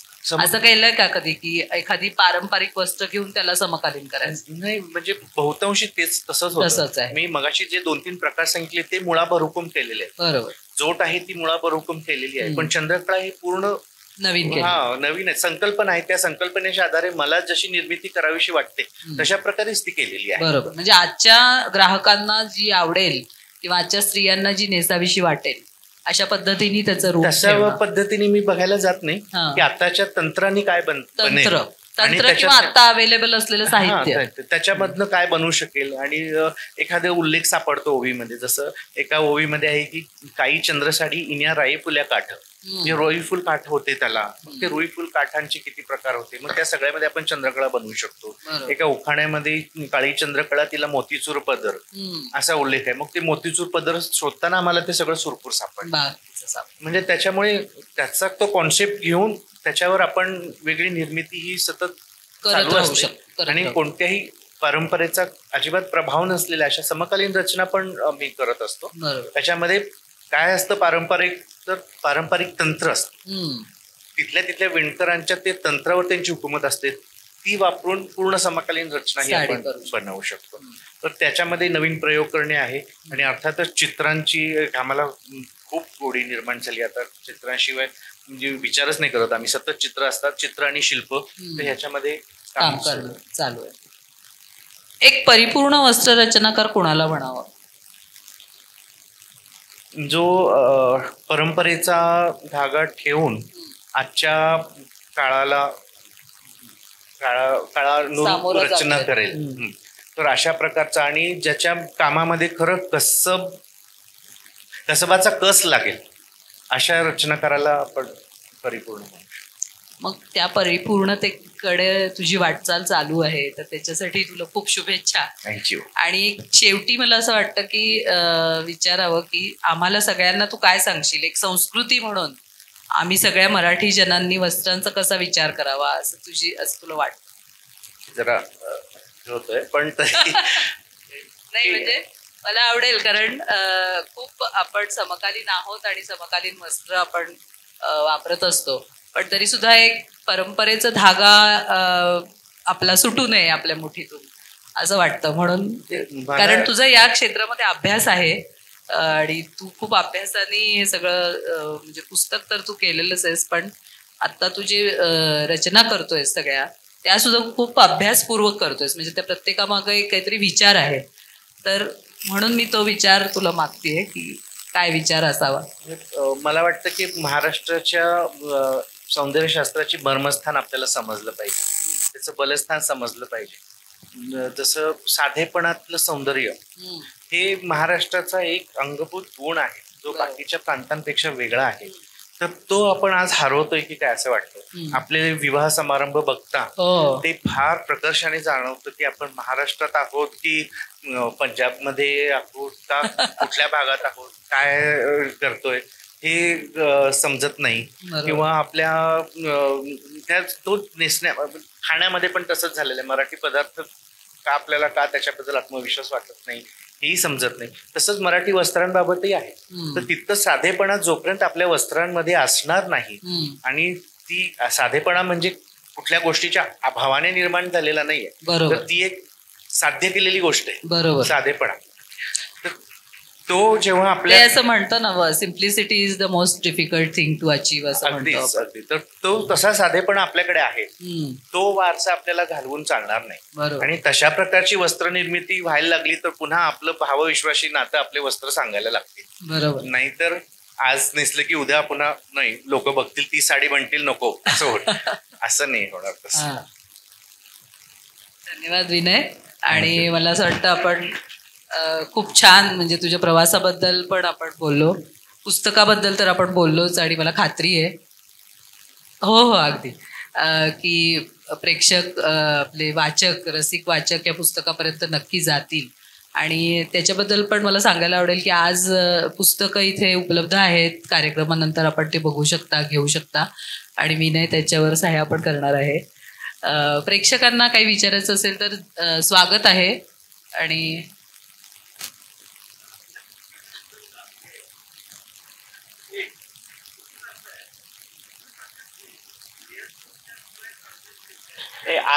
आहे, मी मगाशी म्हटल्याप्रमाणे धोतर आहेत, शिरोभूषणं आहेत. नाही. साहजिक आहे, स्त्रियांचं महत्व आपण नाकारू शकतच नाही. तेवढाच भाग असतो आपल्यासाठी, तेवढाच आहे. हे मी जे धोतर नेसले हे कोडाली कुरुप्पूर म्हणून एक दक्षिण भारतातली परंपरा आहे. ही सुद्धा एक बृहन महाराष्ट्राचाच भाग आहे. म्हणजे तंजावरची परंपरा आहे. तंजावरच्या मराठा साम्राज्य आणि मराठे राजांच्याच काळात निर्माण झालेली ही एक परंपरा आहे. तर त्याच्यामध्ये मी हे धोतर बनवून घेतलेलं आहे आणि ते मी शक्यतो पारंपरिक ठेवायचा नेहमी प्रयत्न करतो, जे धोतर नेसतो ते. आणि जो कुर्ता किंवा अंगरखा मी जो वापरतो त्याच्यामध्ये थोडंसं समकालीनत्व आणायचा प्रयत्न करतो. थँक्यू. अजून कोणाला काही विचारायचं तर हा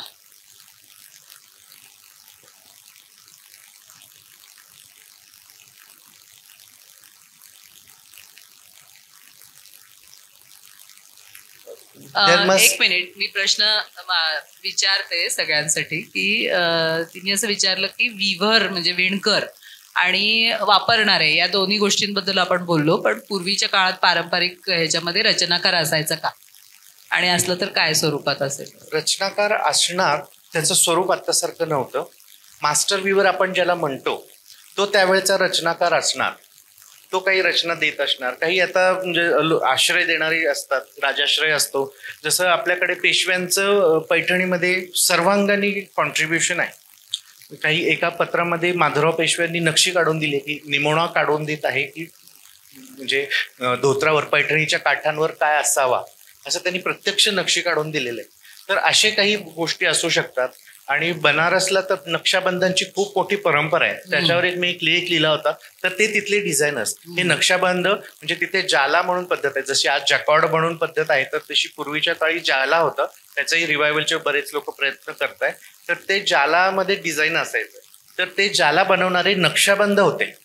त्या नक्षाबंध हे तेव्हाचे डिझायनर्सच आहेत.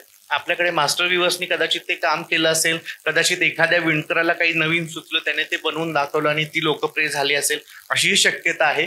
पण आजच्यासारखं स्वरूप नव्हतं इतकं तर आपण नक्कीच सांगू शकतो. आणि तो परंपरेचा जास्त भाग होता ना, म्हणजे मला वाटतं पारंपरिक जे होतं ते पुढे नेणं हाच त्यांचा, वर्षानुवर्ष एकच रचना चालू राहत होती.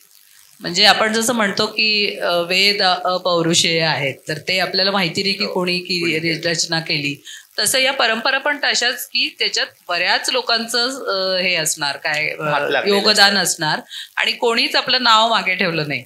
अशा पद्धतीने ती परंपरा पुढे जात असणार, असं माझा तर्क आहे. बरोबर. तर या मुलाखतीच्या शेवटाकडे येते आणि पुन्हा एकदा विनयला शुभेच्छा देते त्याच्या सगळ्या पुढच्या प्रवासासाठी. आणि सोलापूरचं नाव तो असंच म्हणजे सोलापूरनी त्याला तसं फार तो म्हणतो तसं फक्त लय आणि शांतता ही एक दिलेली आहे, पण कौतुक असं म्हटलं तर त्याच्या वाटेला जरा कमी चाललेलं आहे सोलापूरकरांकडून. आणि प्रिसिजन वाचन अभियानातल्या या मुलाखतींनी ती कसर थोड्या अंशी तरी भरून काढली असं म्हणायला हरकत नाही. त्यामुळे पुन्हा एकदा प्रिसिजन वाचन अभियानाच्या सर्व संयोजकांचे मनापासून आभार आणि ही संधी आम्हाला दिलीत. अशा पद्धतीचे संवाद अनौपचारिकरित्या आमचे अनेक वेळेला चालू असतात, पण त्याला आज तुम्ही सगळेजण साक्षी आहात आणि तुम्ही सगळेजण आपला वेळ काढून आलात त्याबद्दल तुम्हालाही धन्यवाद देते आणि हा कार्यक्रम आपण थांबवूया. धन्यवाद. या मुलाखतीतून विनय नारकरांचे अनेक रूपं आपल्या डोळ्यासमोर आणून दिलीत, त्याबद्दल चाफळकर मॅडमचे मनापासून आभार आणि विनयजींचे पण आभार. एक वेगळा विषय या निमित्तानं आमच्या या पटलावरती आणता आला याचा आम्हाला जास्त आनंद आहे. आणि सीमाताईने जसं सांगितलं की पुस्तक खाली विक्रीसाठी उपलब्ध आहेत. या पुस्तकाला नुकतंच लोकमतचा पुरस्कार पण मिळालेला आहे. 6 महिन्यामध्ये एक आवृत्ती संपली, आता दुसरी आवृत्ती प्रकाशनाच्या वाटेवरती आहे. तर विनयजींना मनापासून शुभेच्छा देऊयात आणि आपणा सगळ्यांचे मनपूर्वक आभार. धन्यवाद. पुढचा कार्यक्रम 7 जून रोजी असणार आहे, तेव्हा भेटूयात.